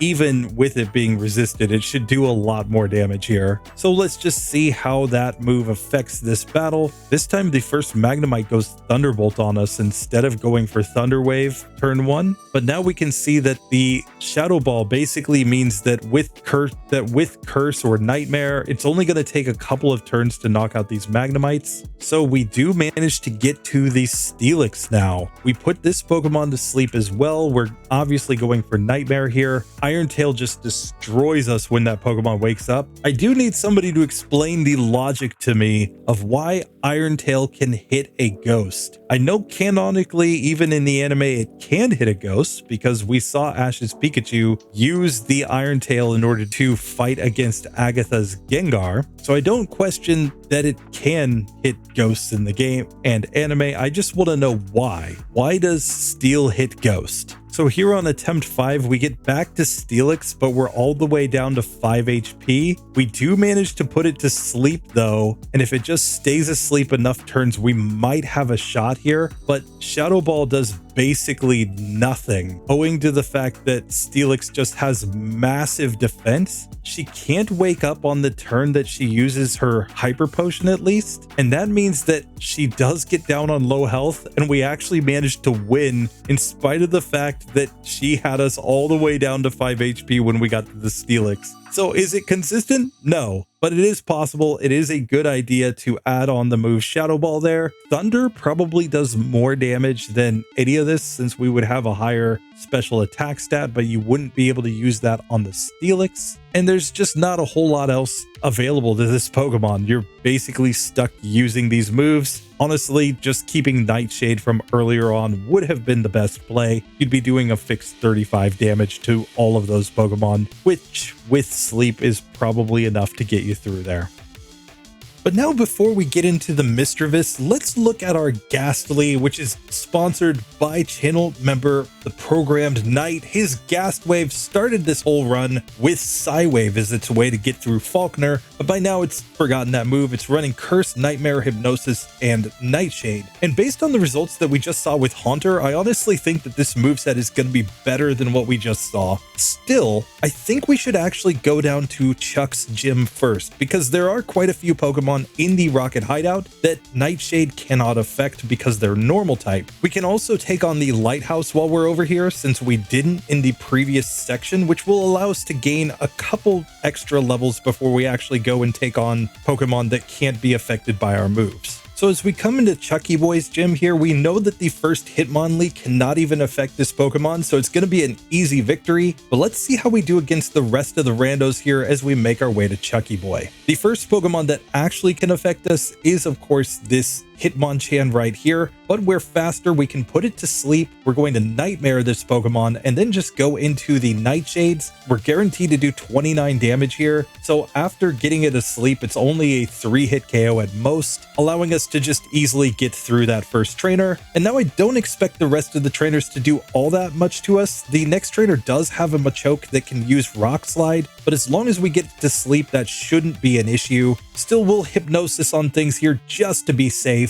but this should overall be a pretty easy section. But sure enough, we actually do get knocked out by the Machoke once. It's not going to be perfectly consistent here, but if Hypnosis just actually hits and stays on the Pokemon for multiple turns, it is going to be possible to get through this fight, just with a little bit of luck involved. But clearly this Machoke has a Mint Berry on, because we're already on attempt number 4 here. It just keeps waking up the first turn and then knocking us out with 2 hits from that Rock Slide. We can actually survive 2 hits if we don't have a defense drop, and this time it finally stays asleep, allowing us to get through on full health. So it's not going to be consistent, but definitely possible to win that fight. And after that, there's nothing to worry about, so we'll make our way straight to Chucky Boy. And here we're going to show Chucky that as much as he loves murderous dolls, that really a Gastly is a far scarier opponent to have. Let's see if we can beat him on the first attempt. So first up, this Primeape can do nothing. I accidentally used the move Curse here. I did not intend to do that, so that's probably a massive mistake. Still, we get through that first Pokemon. Now we just need to get Poliwrath to sleep. We miss, and we're probably going down right there. Let's try this again without using Curse on the wrong Pokemon, though. So in this case, we can just use Nightshade over and over again on Primeape because it's not like we're going to take any physical damage. He can leer all he wants. And now on the Poliwrath, we will go for Hypnosis. Now we can Nightmare this Pokemon if we can actually keep it asleep. We're both missing Hypnosis back to back, but we finally get it to stay asleep here, only for it to immediately wake up. Now we can put it back to sleep though. We'll Nightmare, and we're gonna go into the Nightshades here. And if we get one more turn of it staying asleep, sure enough we do, and we managed to win on the second attempt after I actually properly used a strategy there. So I'm sure it's not perfectly consistent because you're gonna have to keep that Poliwrath asleep a couple turns in order to set up Nightmare and then knock it out with the Nightshades, but it's definitely possible to get through that fight without too much difficulty. And now I honestly think that the best strategy might just be to go straight to Jasmine, and the reason is because all of her Pokemon can actually be affected by Nightshade, whereas like I said, there are a couple Eradicates and a Rattata that you have to fight in the Rocket Hideout that can't be affected by that move, so we're either going to have to use Curse or Nightmare strats to get through them. Granted, we'll probably be using Curse and Nightmare strats here against Jasmine as well, but we are guaranteed to do a pretty decent amount of damage, given that we're all the way at level 31, and we'll level up to level 32 on the first Magnemite, I think. So I'm going to double check the ranges, but that should at least have the Steelix in a 4-hit KO, and if we get Nightmare and Curse there, it should be even easier to knock that one out. And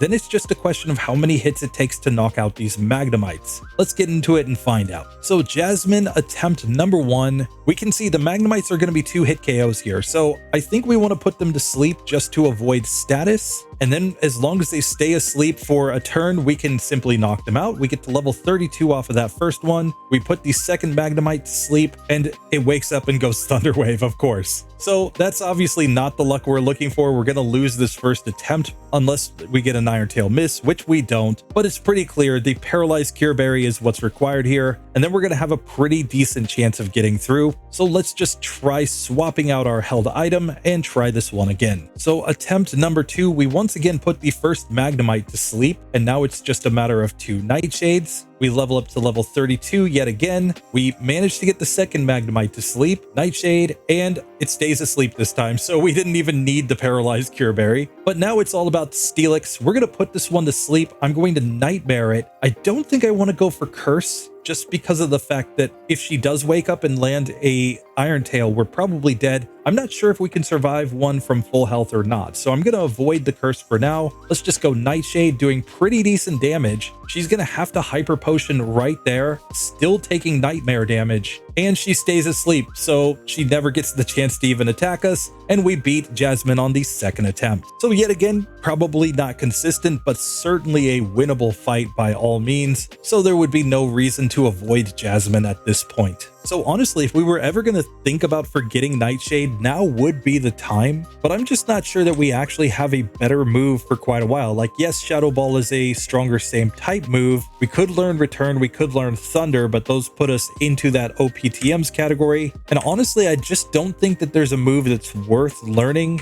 other than Hidden Power Dark or the ones I've already mentioned until we get to Dream Eater at level 33, which we're already pretty close to getting there. So we may as well just go with this and maybe learn Dream Eater once we gain a level, since that will allow us to heal in battle, which is pretty OP. And if we ever do want a ghost move again, we could just learn the move Shadow Ball at that point. But for now, I think this might be the best strategy, is to learn Dream Eater and go from there. But first things first, we've got to take on the Rocket Hideout, which shouldn't be too bad, but let's see how it actually works out. And here we level up on the second rocket, allowing us to learn Dream Eater. So I'm just going to go for it. I'm already kind of on low health here from a lot of bites taken from these Zubats. But now if we can get this Grimer to sleep, we should be able to heal significant damage, and our attacking move will at least affect every Pokemon type except Dark, which we don't really have to deal with that many Dark type Pokemon. There is a Murkrow, but that's about it. And for the rest of the Pokemon, we're going to be able to heal. So I think this is going to actually make this one more consistent as we go through here, but tell me what you think. The other reason, of course, that I like Dream Eater is because there are situations where we could heal up in the middle of battle and end up being able to use Curse a second time in the same fight, which can be really, really OP in some of these tougher battles, since that will effectively allow us to get that chip damage on 2 Pokemon rather than just 1 in a single battle. So with that, we do make it to the final Rocket Executive here, who of course will have a Murkrow, but let's just see how this actually works out with our Gastly using the Dream Eater strat. First things first, on this first Arbok, we're just going to put this Pokemon to sleep. Bite will do a lot of damage with a crit, but we finally get it to sleep. Now we can go Dream Eater on this Pokemon, getting a 1-hit KO and healing slightly above half health. We go Hypnosis on the Murkrow. We've got to keep this Pokemon asleep though, and we really want to go for the Curse here and hope that this Pokemon just doesn't wake up. Unfortunately, it wakes up this time, but if we can manage to keep that Pokemon asleep, then we should actually have a possibility of knocking that Pokemon out with the Curse Dream Eater stack. So I think it comes down to better luck on this first Arbok, getting it to sleep, going Dream Eater to knock it out. This time we get to Murkrow on full health. It goes to sleep immediately. I'm going to set up Nightmare first, then go for the Curse, since Curse will last even after it wakes up. We're just hoping that it doesn't wake up here. I'll use Hypnosis just in case, but this time it does stay asleep, allowing us to knock it out. Gloom comes out next. We'll go back to Hypnosis and then Dream Eater right here, getting the KO and allowing us to win on the second attempt as we get to level 35. So it's not a perfectly consistent strategy, but I think we're fast enough that we'll generally be able to put things to sleep, and then it's just going to kind of come down to the luck with the Dream Eater strats, though by the time we get to Will, we may want to throw on Shadow Ball instead, and we might end up throwing that on top of a different move. It might be the point where we say, you know what, Shadow Ball over Curse or Shadow Ball over Nightmare is actually the best strategy. We'll just see when we get there, but for now, we are moving on. We'll get through these electrodes and go to Pryce. So Pryce, attempt number 1. Let's just see how he goes here. He's going to lead off with his Seal, of course. I'm going to go for Hypnosis. I think we Nightmare this Pokemon, and then let's just go for the Dream Eater after that, allowing us to get the KO. Dewgong comes out next. Once again, Hypnosis. We'll do Nightmare just for the sake of doing it, and then let's see what Dream Eater does here. It's not going to be a one-hitter, but as long as it stays asleep, we knock it out after that. We get to the final Piloswine on full health. Hypnosis right here. I'm going to Curse this Pokemon. That way, even if it wakes up, it will stay with getting some status. And then we can go for the Dream Eater right here to simply take that Pokemon down. So Pryce goes down on the first attempt. He stood no chance against the Programmed Knight and his Gastwave, and Gastly is moving on. Basically, you just have to add on Psywave in the early game, and it's good enough to get this Pokemon all the way through the 7th gym on minimum battles, which is nuts. And honestly, we're fast enough at this point that I think we just kind of crush things as we go through. Plus, we've got good enough special attack that I think a move like Dream Eater will do significant damage to our opponents. So it's just going to be a question of whether or not we can get the ranges once we get to the league. But for now, Gastly is moving on. I want to give a massive thank you to TheProgrammedKight for supporting the channel. Already 10 months of support. I can't thank you enough. But now with Gastly getting through, there is one more ghost Pokemon to check in on. Of course, we've got Misdreavus running Hidden Power, Ice Beam, Swift, and Confuse Ray. So no sleep strats to use here. We could learn Headbutt if we need something in this section for physical damage, as well as, of course, Stab Shadow Ball could come into play. But honestly, the fact that we don't have access to sleep strats could be a major issue for this Pokemon. Still, we have damage dealing moves to affect basically everything. So I'm going to go to the Rocket Hideout since we can at least beat up on the Rockets and gain a level or two here. I think that's going to be our best strategy. Now, of course, the Pokemon that we don't have anything good against are Steel types like Jed's Magnemites. So we're really going to have to figure out if there's any strategy that gets us through these Pokemon, since it looks like every damage dealing move that we can learn is resisted by them. This could be really random. We might have to confuse them. I'm honestly not sure, but I'm just going to try the Psybeams here since we have higher special attack than attack, and let's just see what it actually does. It looks like these Magnemites here at level 20 are going to be 3-hit KOs. So that makes me a little bit nervous for later on when we get to Jasmine, that we might not get the ranges that we need. We might be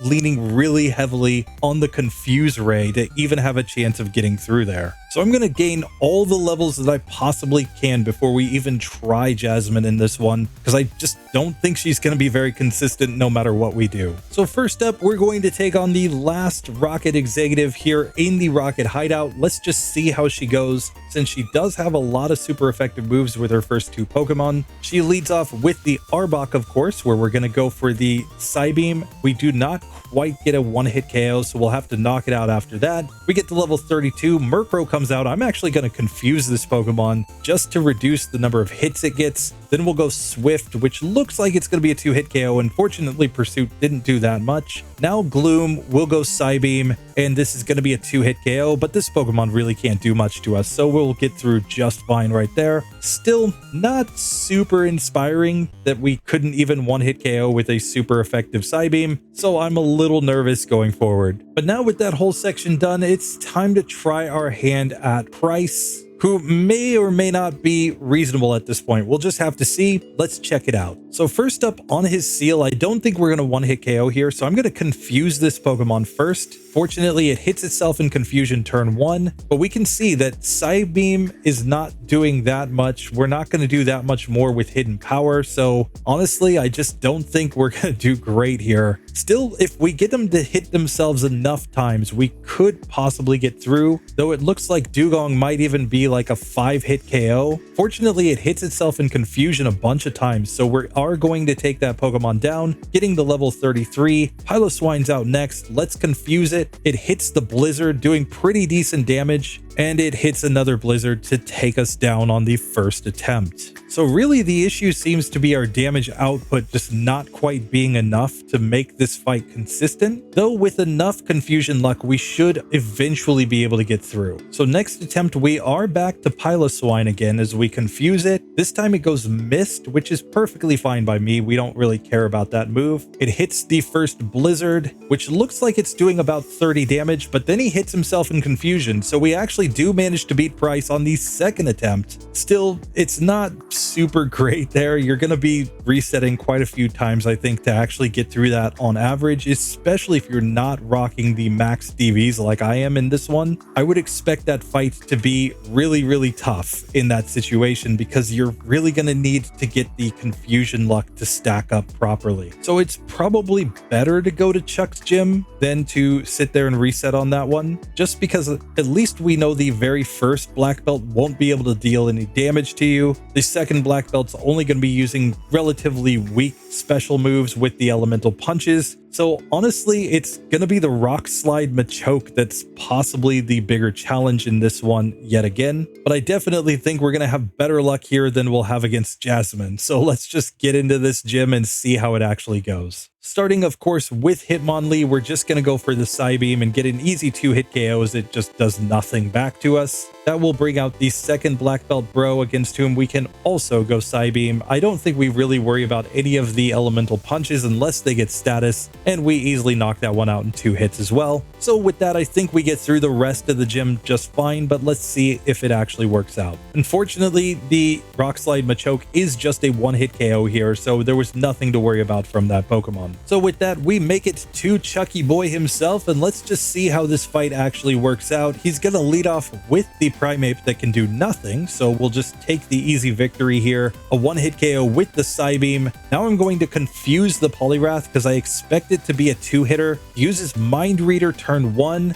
and sure enough, this is going to be a 2-hit KO, but he just hits himself in confusion. Clearly, he read my mind so clearly that he forgot to keep his Pokemon focused on not hitting itself. Hey, that's the way that it goes sometimes when you're making a plan and it just doesn't work out. But with that done, we're now headed to Jasmine, and this is where I'm super scared. The only move that I think actually increases our chances of winning here is going to be Thunder, since it is special, and while it is resisted, it will be really strong. We might need that move to be able to get through the Magnemites. And I mean, we could go for some sort of Headbutt strat, though it's not going to do a lot of damage. We'd really prefer Headbutt if we had something that could deal some chip damage here. But unfortunately, we do not have access to Curse. So yeah, this could be rough. Let's get into it and find out though. So Jasmine attempt number 1 here with the Paralyzed Cure Berry on. I'm going to just see what the range is first. If we just go for the attack with Psybeam, this is going to be a 3-hit KO. That did 22 damage, so it's not like it's a range or anything like that. We do manage to confuse the first Magnemite with the Psybeam, and if it hits itself again, we actually are going to get through the first one without getting any paralysis. That was pretty lucky. Now we could learn Pain Split, but I just don't think it's really worthwhile here. So instead, I'm going to confuse the second Magnemite, hoping it hits itself. It lands the Thunder Wave turn 1. We're going to need it to hit itself twice here or to miss. We reconfuse it after it snaps out of confusion. Fortunately, Thunder Wave did miss, and now we just need it to hit itself one more time, but it does not oblige. So now we're paralyzed, we're getting Thunderbolted, and we're probably going down on this attempt. Iron Tail just ends us. And it's important to note that while yes, Hidden Power Dark is technically a little bit stronger, it's still going to be a 3-hit KO here. So there's no real benefit from that move versus the Psybeam that I was using previously. What might actually give an advantage is Headbutt, just because of the fact that it can flinch the opponent, further reducing their chances of hitting us. But honestly, that's the only strategy I can think of that will actually give us any sort of advantage here without going for the OPTMs. So let's just try it. Let's throw on a Headbutt over Swift and just see if that allows us to get a timely flinch that then allows us to get through without the paralysis at least. So essentially, we're still going to confuse the opponent, and we know that this is going to be like a 3-hit KO, but let's just see what Headbutt does. I mean, it does pretty decent damage here against the Magnemite. We get the flinch there, and I'm pretty sure it's a 2-hitter from there with the Hidden Power. So if we confuse them, flinch them, maybe we can manage to get this to go. Let's just try this one again. So this time we do get through the first Magnemite with no status, and we still have our Paralyzed Cure Berry on. We'll confuse the second Magnemite. It does manage to land the Thunder Wave on us, but we heal. Now Headbutt for chances to flinch, plus its confusion. It still manages to land the next Thunder Wave on us, and we're going to the Steelix on better health, but not great. It misses the first Iron Tail. We can see that we'll take about 50% from an Iron Tail here. So at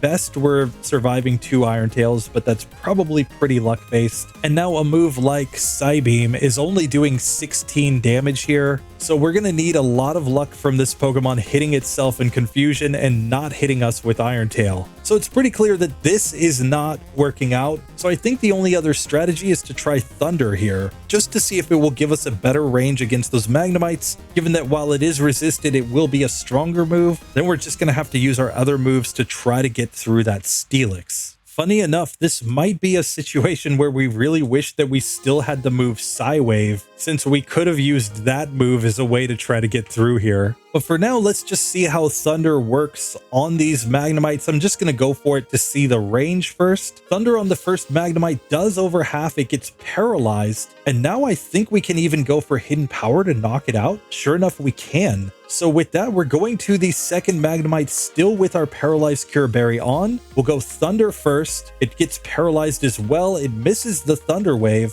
and then we can just knock it out with Hidden Power. So we're to the Steelix on full health. Now, obviously, we can't go Thunder here, so we're going to confuse this Pokemon and then just start going for Hidden Power to deal as much damage as we can, hoping that it hits itself a ton of times. We get 3 turns of it hitting itself in confusion in a row, and we can see it did about 45 damage here, so it's going to do a decent amount when it hits that Iron Tail. We do manage to confuse her as she goes for the Hyper Potion, but again, we're just going to need a ridiculous number of turns of her hitting herself in confusion to actually get through at this level. So with that, I think the only thing that we can actually do is to go for rare candies here. So I'm going to use the first 3 rare candies to get to level 38 here, and let's see if that affects ranges at all as far as survivability or anything. I'm not super confident though. We're probably going to have to go all in order to have any chance here. So here against the Magnemite, we're going to stick with the strategy of going Thunder into an attack, since I think that's our best play. Once we've used the Paralyzed Cure Berry, then I do think we confuse the second Magnemite, hoping it hits itself. If we get paralyzed, we're just going to reset, because clearly that's not the kind of luck that we're going for. This time we managed to get through the first Magnemite without any status though, so we can go to the second one, and we don't really care if it lands a Thunder Wave or not. Back to Steelix on full health. We confuse it. It hits the first Iron Tail. We're still getting down to about 66 HP off of that first hit, so we could survive 2 hits before we simply get knocked out here. And it's not really like we're going to gain that much advantage if we did like a Gold Berry here, trying to get through the first 2 Magnemites with no status, and then Gold Berry, we'd still only be surviving at best 1 more hit there, assuming it doesn't get the defense drop on us, which it will get fairly often. So I'm going to give this a few attempts, but I'm honestly not feeling very confident at this point. This time we are getting a really good range against the Steelix, including a critical hit. It snaps out of confusion as she heals with the Hyper Potion, but we are still on full health. So this is about as lucky as it gets here, and we're just hoping she keeps hitting herself in confusion. She does. And are you kidding me? Are we going to actually get through here? We get hit by the Iron Tail, but at this point it doesn't matter. We knock it out on the next turn. It took 18 attempts to get through Jasmine there. It's definitely not pretty. It's definitely not consistent. That was god tier luck from this Misdreavus. And I think anything less than max DVs, you're not getting through at level 38. Honestly, though, I think we basically saw a situation where having Psywave on the moveset actually would have been good, in spite of the fact that it's one of the worst moves in the entire game. If you don't have, some sort of manipulated hidden power typing to be good here against the Steelix, I think the only decent move that you could have at this point would be Psywave, because while it is random, you're in a fast level up group. You're already at level 38 here, so you could be doing over 50 damage with a good Psywave hit, as opposed to doing like nothing with your normal attacking moves. So honestly, that's probably the correct strat for this Pokemon, is to find some way to keep Psywave on the moveset up to this point in the game. Still, hey, Misdreavus is progressing at this point. It's slammed a few rare candies, but maybe the fast level up group will make that a non-factor as we continue. We'll just have to see. So now with all the ghosts done, we're up to 53 Pokemon successfully passing through the first 7 gyms, and a further 15 that have managed to get through with OPTMs or otherwise broken strategies. You'll notice that the OPTMs category actually reduced a little bit. There was a Houndoom and a Ditto over there from some other runs I've been doing for channel members. I have taken those guys out because Houndoom will still get its day in the sun, and Ditto was eliminated all the way back in the Falkner section. It's not still in the running, so just take that for what you will. But now it's time to get into our last 3 challengers for today. We've got Murkrow and we've got Hypno and Girafarig. Let's start off by looking at Hypno and Girafarig since they've got some psychic typing going on here. And then we'll come back for that Murkrow at the very end as our final Halloween episode Pokemon. So Hypno comes in with Confusion, Hypnosis, Disable, and Headbutt. And honestly, if anything, I think we just replace Disable with Elemental Punches as we need them, since we can use a mix of Fire Punch and Thunder Punch to get through everything. Still, I think this Pokemon does best by simply going down to the Fighting type gym first, since we can put things to sleep and we've got Stab, Psychic. This should be pretty easy, but let's see how it actually goes. So first up, we've got the Black Belt Bros, where I think we're going to get through just fine with Hypno since we resist fighting type moves anyway. But let's see what Confusion does. It looks like it's a 3-hit KO on this Hitmonlee, so not looking great, but it does knock itself out in Confusion, so we get through on the first attempt. Now the Hitmonchan is actually a little bit scarier since it can use neutrally effective moves, so I'll put it to sleep before going into the Confusions. Then we'll 3-hit KO. Headbutt might actually be better just because of these Pokemon's lower defense, and we are technically a better physical attacker, so might be a mistake going for the Confusion here. It might actually be better to go for Headbutt on those first 2 Pokemon, but after that I think Confusion is the strategy against everything else. As we level up to level 28 here, I think we're going to get through to Chuck just fine. So let's challenge Chuck to a Hypnosis battle here, since I think that's his only chance of actually beating us. Let's see how this goes. First up, on the Primeape, I think there's no strategy except to just go for the Confusion. He gets a Leer, that doesn't really matter. Poliwrath I will try to put to sleep just because he could use Mind Reader and Hypnosis or something on us. And we can see that it looks like Confusion is going to be a 3-hit KO here. Still, once we get him to sleep and he wakes up and misses Hypnosis, we simply win. So clearly Chuck is a little bit too heavy-handed to actually use Hypnosis strategies correctly. Gotta have a little finesse when you're, dangling that little chain in front of people's faces, Like, you're not gonna out Hypnosis a Hypno. What are you on about?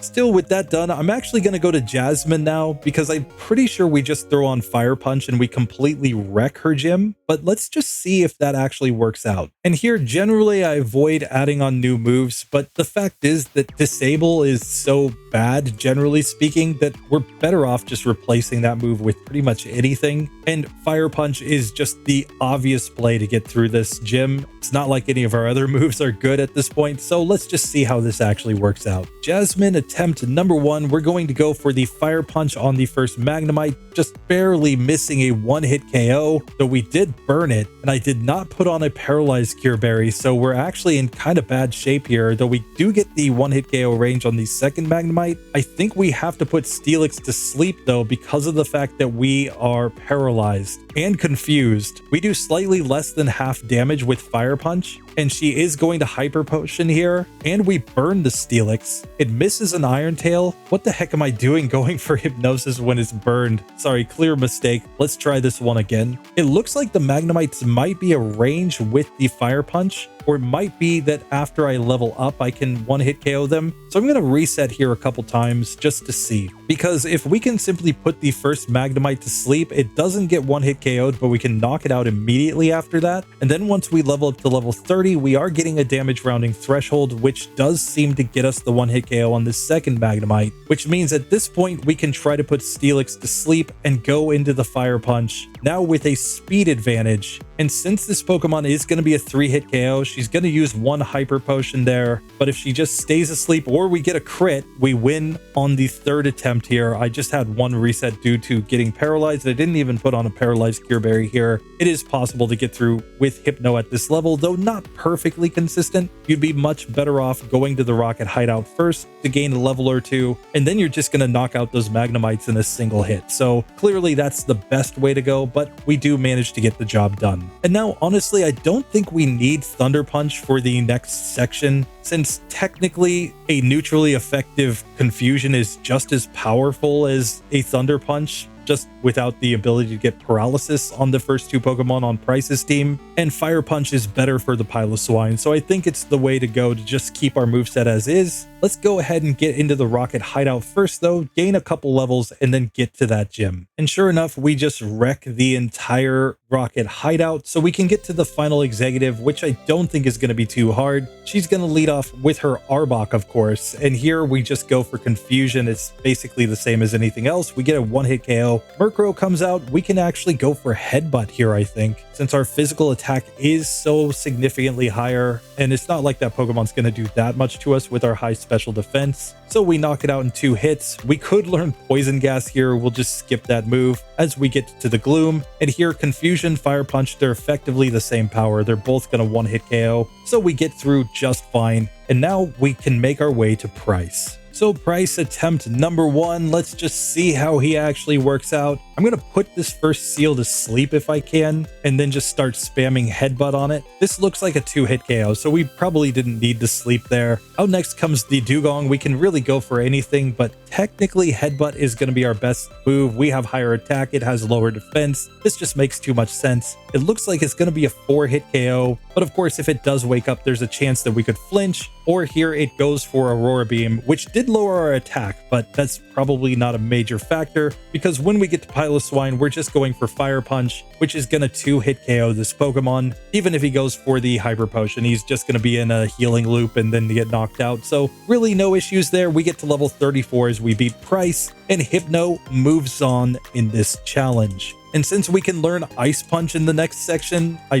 don't think we're going to have too much issue with Claire. We'll basically stick with Fire Punch until we get there though, because we are going to be dealing with the rival who has the Magnemite, and then we'll probably throw Fire Punch on again as we go to the final rival before the league so that we can take out Magneton, but really that's all we're worried about in the next section. It's just when to use which elemental punch. I think we're going to get through just fine.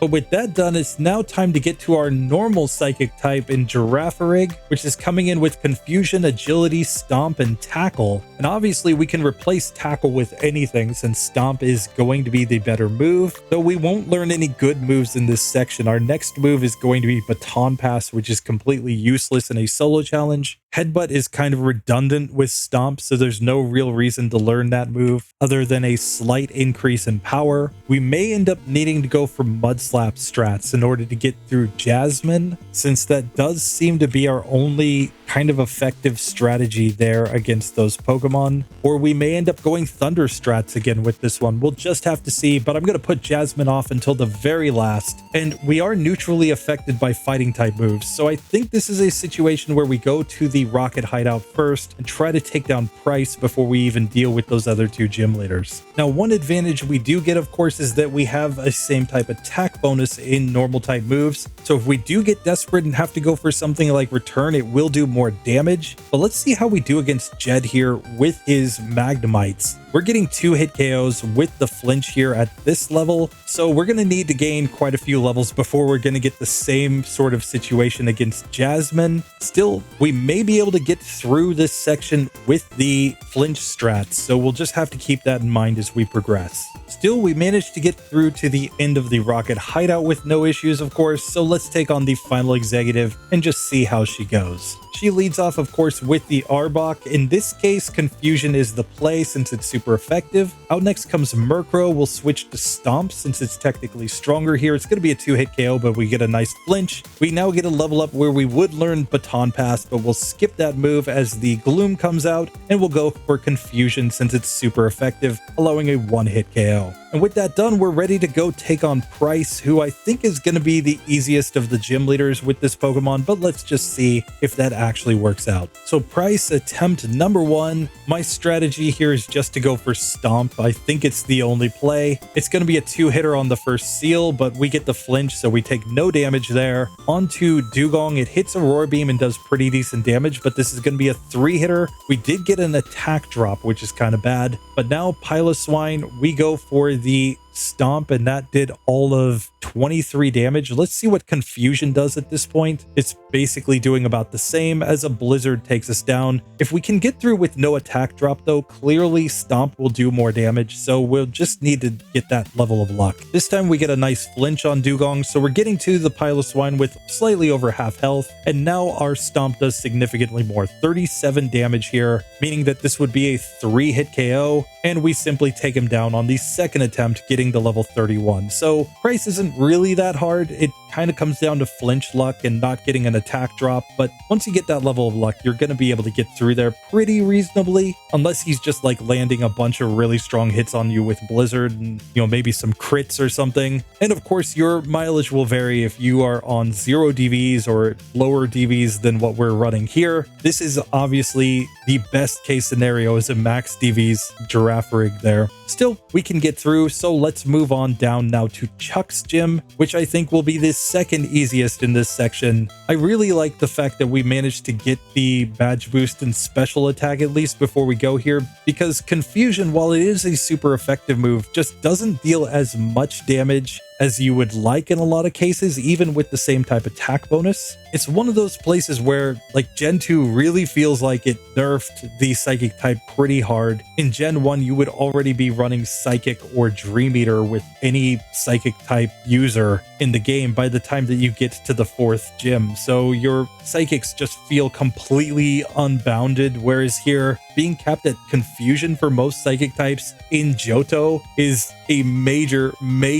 nerf to those Pokemon. So let's just see how this goes against the Black Belt Bros, where honestly the better strategy is probably to go for Stomp since it's physical. This is going to be a 2-hit KO, but we're going to get through Hitmonlee just fine. That's going to bring out Hitmonchan, where I think we just go for the same, yet again getting a 2-hit KO and a flinch, so we get through just fine there. Now we can go Confusion against these other traders who have lower special defense, and we should be able to get through to the gym leader just fine. So after a quick bit of healing and a Mint Berry, we're ready to go into the Chuck fight. Let's see how he actually works out. First up, we've got the Primeape, where I'm just going to go Confusion, and we don't quite score a 1-hit KO, but we confuse it and it hits itself in Confusion, so that's perfectly fine. Now on the Poliwrath, Confusion looks like a 2-hit KO. He misses the Hypnosis, and we just knock him out the next turn, getting to level 33. Mint Berry, not even required when he's just going to miss Hypnosis anyway, so we managed to get through. And now, of course, we have only Jasmine remaining in front of us. Let's see how she goes though. So I'm going to try to go in just as I am. I just want to see what kind of damage ranges we're getting, but it's very likely that I'm going to throw on the Mud Slap immediately after this, since that's probably required to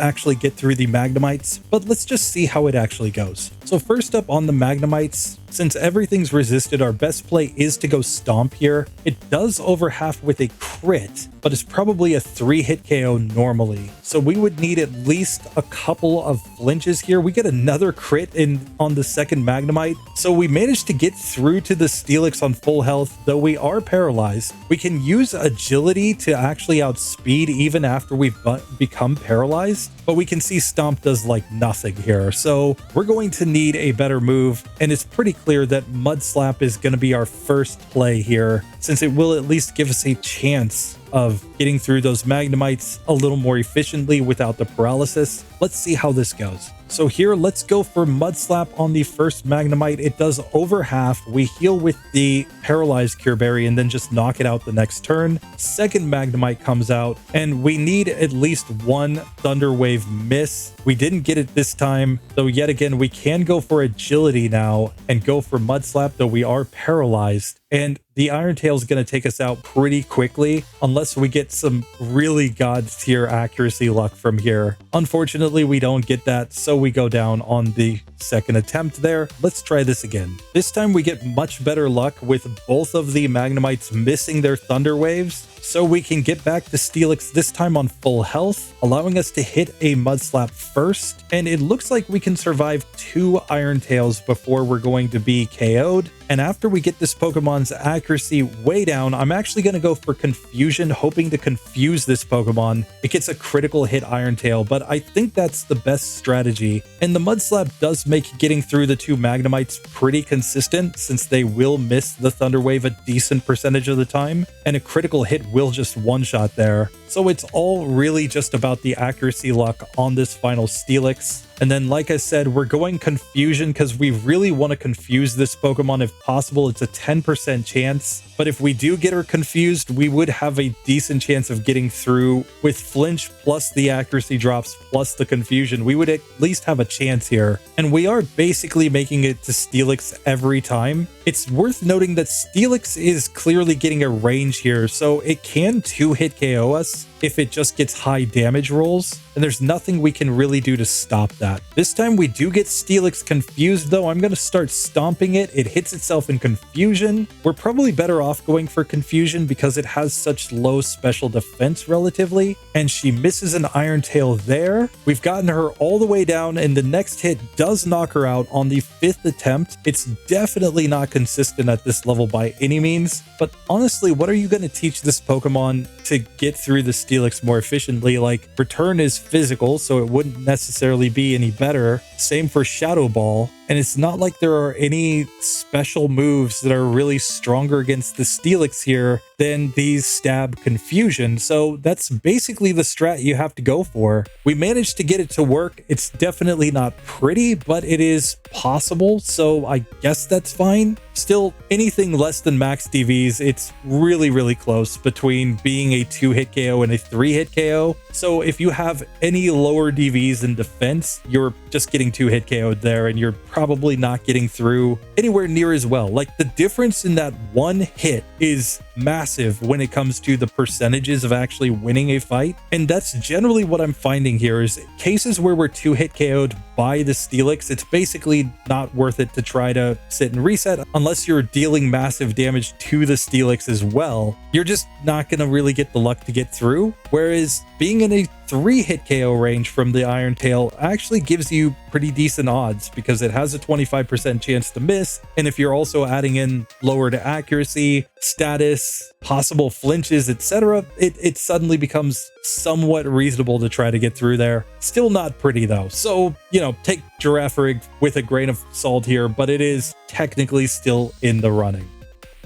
But with that, we reach the final Pokemon of this episode. It is time for Murkrow, running its Peck, Pursuit, Haze, and Nightshade. Now, I strongly predict that we're going to end up needing to go for the move Mud Slap here. Nightshade will give us at least a pretty decent strategy against the Steelix though, so I feel kind of confident. But honestly, we don't have a good matchup against any of the gym leaders here. Since Pryce is going to be super effective, Chuck's going to deal neutral damage. Honestly, I think our best play is to just take on all the randos. We still have to do the Lighthouse and we have to do the Rocket Hideout. I'm going to take on the Rocket Hideout first and just see how this goes. And while we may reach Feint Attack here, which will give us a stronger Dark type move, honestly, the best Dark type move for this Pokemon is just the Hidden Power Dark. So there's a high likelihood that if we find ourselves in a tough situation, we just end up going all in on that strat, since it would technically be the best strategy for a Murkrow. Now, Jed is a very interesting case since we are weak against Electric, but we can damage the Pokemon just fine with the Nightshade. The problem is just that Thundershock deals too much damage, so we're going down on this one. So we're honestly in a better situation to simply go down to the Lighthouse first, I think, since we're not going to be dealing with Pokemon using super effective moves against us, and we may as well just take on Chuck's gym since they're at least only neutral against us with their fighting type moves. Magnemite could be a serious problem here, unless we're going to add on the Mud Slap, which will probably be the best play later on. Still, I'm going to avoid that until we absolutely need it, but that might be the only way that we're going to have any shot against some Magnemites here. And with the Lighthouse done, I will make my way down to the fighting gym, where I think Peck is going to do pretty well against the Hitmons. We'll see how it does against everything else here, though. I think we'll get to Chuck just fine, though, so let's just find out. First up on the Hitmonlee, we're just going to go for Peck right here and get a 2-hit KO, as Double Kick does pretty decent damage, but we're still above half health, so I think we're just fine. Now Hitmonchan should be another 2-hit KO range. We get a Thunder Punch, but it's not enough. We get through nice and easy there. So you're not actually going to struggle that hard on the Black Belt bros here, though you will have to run out to heal or use some potions. We're more likely to struggle against the other trainers in the gym that have higher defense than special defense, but even then it looks like we're 2-hit KOing here against the Machoke, so really not that much to worry about. Now just before Chuck, we do level up to level 31 and get to learn Feint Attack, which I will learn over Pursuit because it's just going to be a better move overall for us in this challenge. There aren't that many opponents that will actually swap out their Pokemon against us, so Pursuit isn't really that useful. Feint Attack will do a lot more. But now we've made it to Chucky Boy, and we're just going to have to see how this goes. Hopefully we can knock him out nice and easy, but we'll just have to see. So Chuck attempt number 1. On the Primeape, we will go Peck, and this is an easy 2-hit KO. We get a Leer, but that's not really a big deal. Poliwrath comes out next, and the question is how much damage do we do?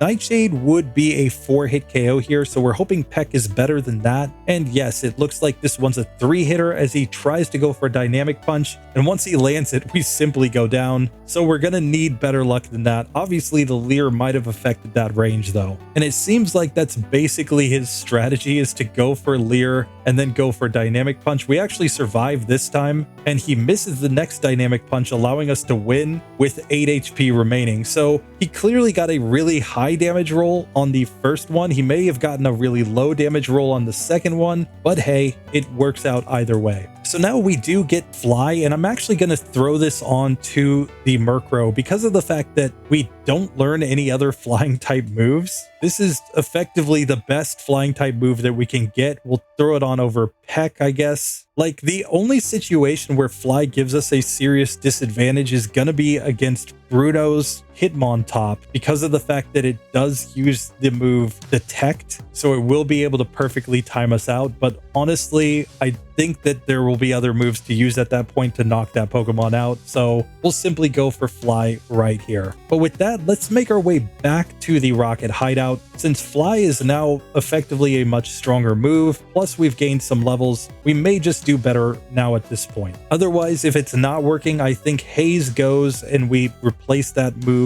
with Mud Slap to get through those Magnemites, and then they're probably not that bad, but we'll just have to see. It's worth noting that when I reset, I didn't save before I took on Jed, so I went all the way back to Morty's gym where I had previously saved, which is why I don't have any of the experience from the first 2 trainers in the Rocket Hideout. We'll go back there and take them on now though, so let's just see how it goes. Once we get back to Jed, we will be at least 1 level higher when we actually get there. So back to Jed again, now at level 32. Let's just see what different moves actually do. Feint Attack here does over half, so there's no need to even use Nightshade here. Obviously Fly will be much weaker because of the fact that we are 4 times resisted, but it looks like we can survive 3 Thunder Shocks now, so we should be getting through this just fine, even without the Mud Slaps, but the ranges aren't very good, so we're gonna have to upgrade our moves before we get to Jasmine to have any shot there. Still, this should be enough for the Rocket Hideout, so let's just make our way through this section nice and easy and get to the final Rocket Executive. And here in the basement, we can talk to our doppelganger, and I'd like to just headcanon that that is the Murkrow that you actually face on the last Executive's team, that they like go and pick up that Pokemon to come fight you to get it a little redemption for revealing their secret code. But here we're going to fight the final Executive, and I don't think this is going to be too hard. Let's just see how it goes though. First up against the Arbok, Fly is our strongest move, so I'm just going to use that, and we just barely miss getting a 1-hit KO. We'll just knock it out the next turn. That's going to bring out the enemy Murkrow, but we know Fly, it does not, so we'll go Fly right here and just get the 1-hitter, and then Fly is obviously the solution for Gloom as well. It's a guaranteed 1-hit KO on that Pokemon. And with that, we can now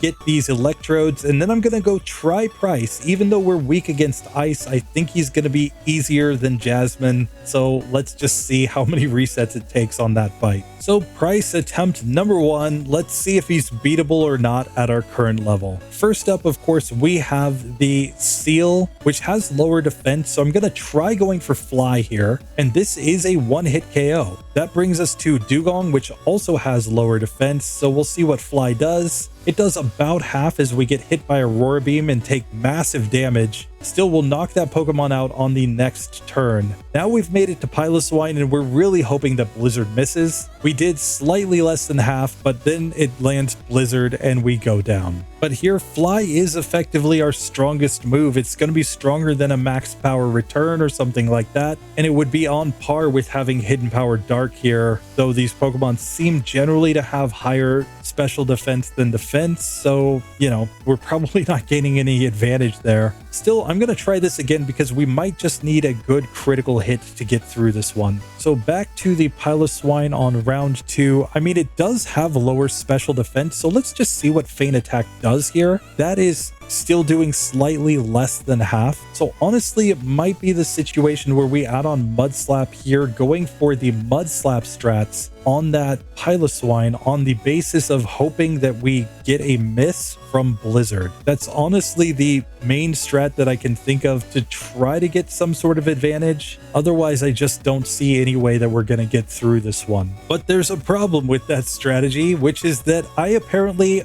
already forgot Mud Slap in order to learn Nightshade in the previous section. And that could be a massive issue for this Pokemon. Why did I do that? Why did I keep Haze? Obviously, it was bad strategy for me, so I'm going to have to go back through that previous section and see if I can manage to get back here to instead have Haze replaced by Nightshade instead of Mud Slap, because clearly this Pokemon's not going to get through without it. And after going back through the tape of the previous section, Murkrow showed up in episode 4 of the Morty Minimum Battles series, and we learned the move Nightshade when we were already in Morty's gym after we had beaten rival number 3. And then there was never a situation where we used Haze in that entire section, nor have we used Haze anywhere here, nor have we used Nightshade anywhere here. So it's pretty reasonable to say that we can just slap on Mud Slap on top of Haze here, and there would be no change to the results so far. So that's simply what I'm going to do. I'm going to basically admit a major mistake and give this Pokemon Mud Slap in the place of Haze, since we never would have needed it. So with that, let's now get into this section and see if we can manage a win with the Mud Slap on. I'm pretty sure there were a bunch of comments on that video explaining how bad the mistake I had made was at the time. So yeah,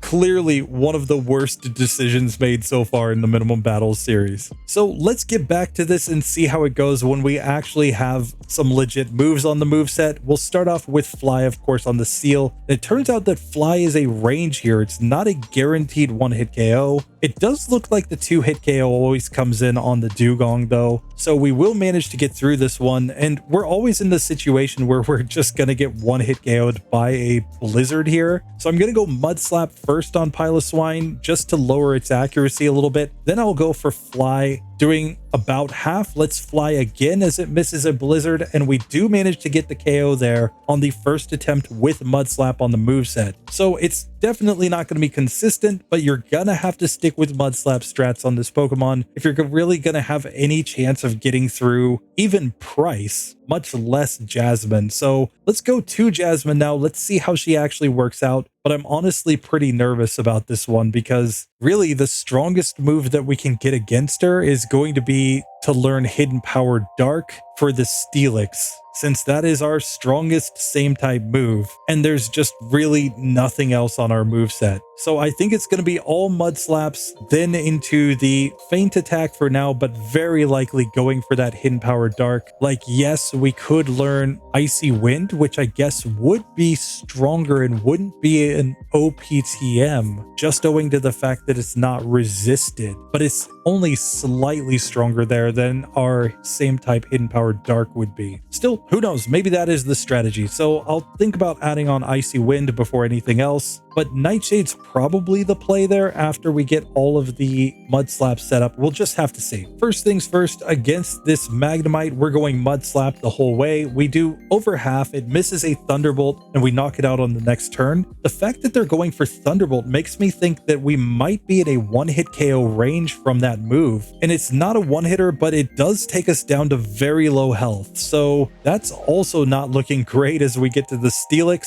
We'll go for the Mud Slap here, We obviously know that Nightshade will do 35 damage, which would be a 3-hit KO on this Pokemon. Feint Attack probably does less than that, so I think we just have to go hard on the Mud Slaps here, hoping not to get hit, and then hoping that we can knock this Pokemon out with our Nightshades. We managed to take it down to low health, but Iron Tail does hit, knocking us out on the first one. It's also worth noting we might be able to survive a couple of Iron Tails if we're not on such low health, but she's clearly just going for the Thunderbolt because it's a 2-hit KO here. And in that case, Mud Slap isn't helping us that much. Let's see what our other moves do just to know. Fly, of course, is 4 times resisted and only does about a quarter here. And Feint Attack, while it is special, is doing less than half. So the only play is to go for the Mud Slap. And we're basically hoping for a crit or something here to one-shot one of these and then get a miss from the other one. We get that luck this time, so we are to the Steelix on full health. It hits the Iron Tail and does over half though, so 2 Iron Tails, even from full health, will knock us out, which means the luck to get through this one is actually pretty insane.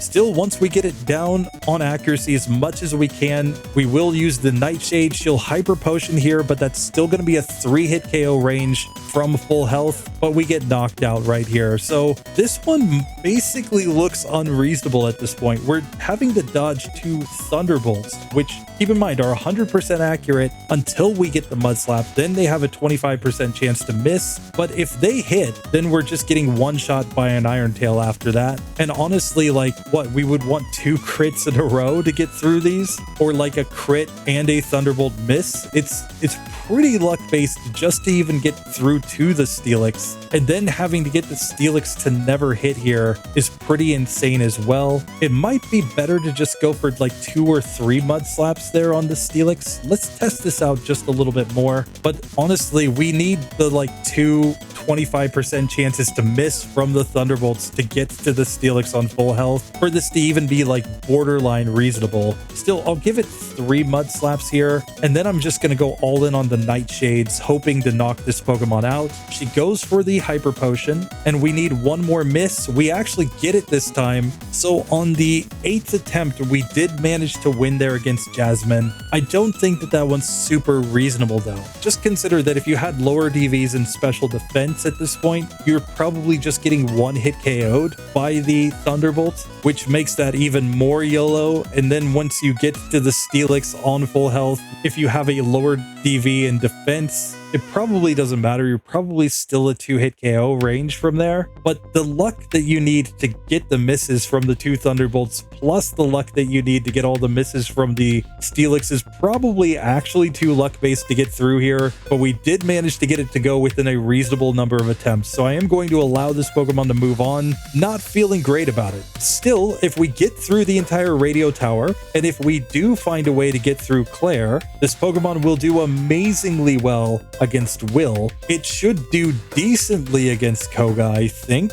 Bruno will be a mixed bag. We might be really good against Karen, given that we're going to resist her dark and ghost type moves. But then honestly, I'd see no way that this Pokemon ever gets through Lance. I'm pretty sure at that point, when he's running Thunder and Rock Slide, that we're just basically getting wrecked. That's my prediction though. We'll see how it actually works out as we get later and later. Icy Wind might actually be required on Lance. That would be kind of nuts if that actually becomes a strategy to beat the game. But I mean, it's not like we have any more level up moves other than Mean Look. So I just don't see any way that we're going to get any real advantage other than Return and maybe Icy Wind strats at the end of the game. We'll just have to see. For now, Murkrow does move on, and that's the end of the episode. So let's check on our results in this one.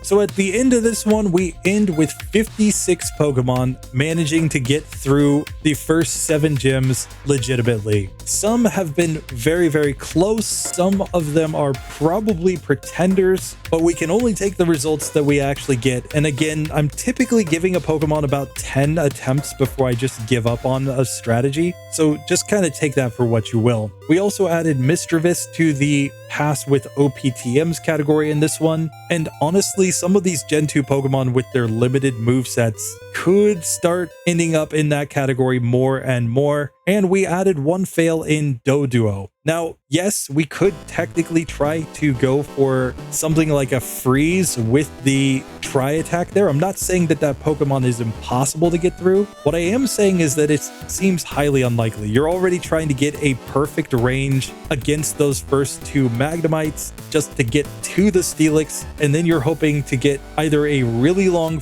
freeze or some other really lucky setup to even be able to survive 2 turns against that Steelix. I just don't see that one actually happening within reason. And even if this Pokemon did get through, by the time that you've slammed all the rare candies there, you're basically punting on the rest of the run. So you just kind of take that for what you will. My opinion, I think it's fair enough to call that Pokemon done, making us have 4 Pokemon in the fail column. Now, next time we're going to be coming back with a bunch of Pokemon that should be a very mixed bag, but I think a lot of them will get through this next section. We've got our Kingler, of course, Exeggutor, we're going to have Marowak, then we've got the 2 Hitmons from Gen 1, which, apologies, meant that we needed to have Hitmontop down there as well, now added it in. Then we've got Lickitung, Kangaskhan, Azumarill, Sudowoodo, Apom, Dunsparce, and Gligar. I think that Gligar could be dead on Pryce based on my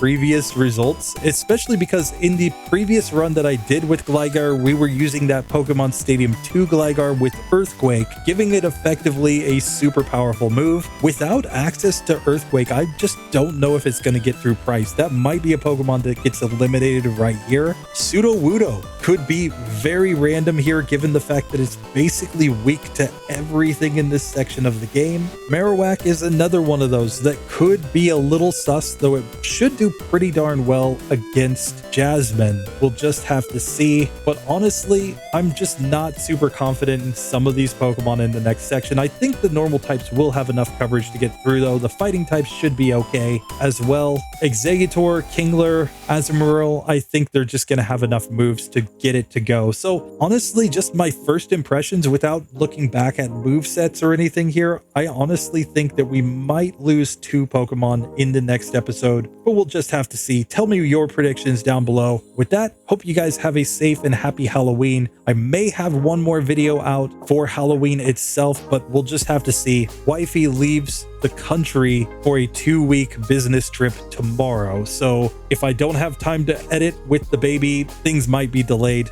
Just be aware, there might be a late Halloween special, but we'll go with that if it is the case. Anyway, appreciate you guys for hanging out with me here today. Thank you to the channel members for your continued support. I don't know if I've mentioned this, but in terms of performance, the past 5 months have been the best ever on GSC Pokemon challenges, and it's starting to perform close to on par with RBY Pokemon challenges, in spite of having 1/4 of the subscriber count, which is a perfectly good reason to go over to RBY Pokemon challenges and spam his comments telling him that he is not GSC Pokemon challenges. But really, I can't thank you guys enough. So let's keep this going into the end of the year, where hopefully we should be able to complete this section in November and December. That is my goal, to have this entire Jasmine section done by the end of the year, and then we'll be into the final gym to start 2026. But let's see how it goes. Anyway, that's all I got for you guys. I will see you in the next one. Later.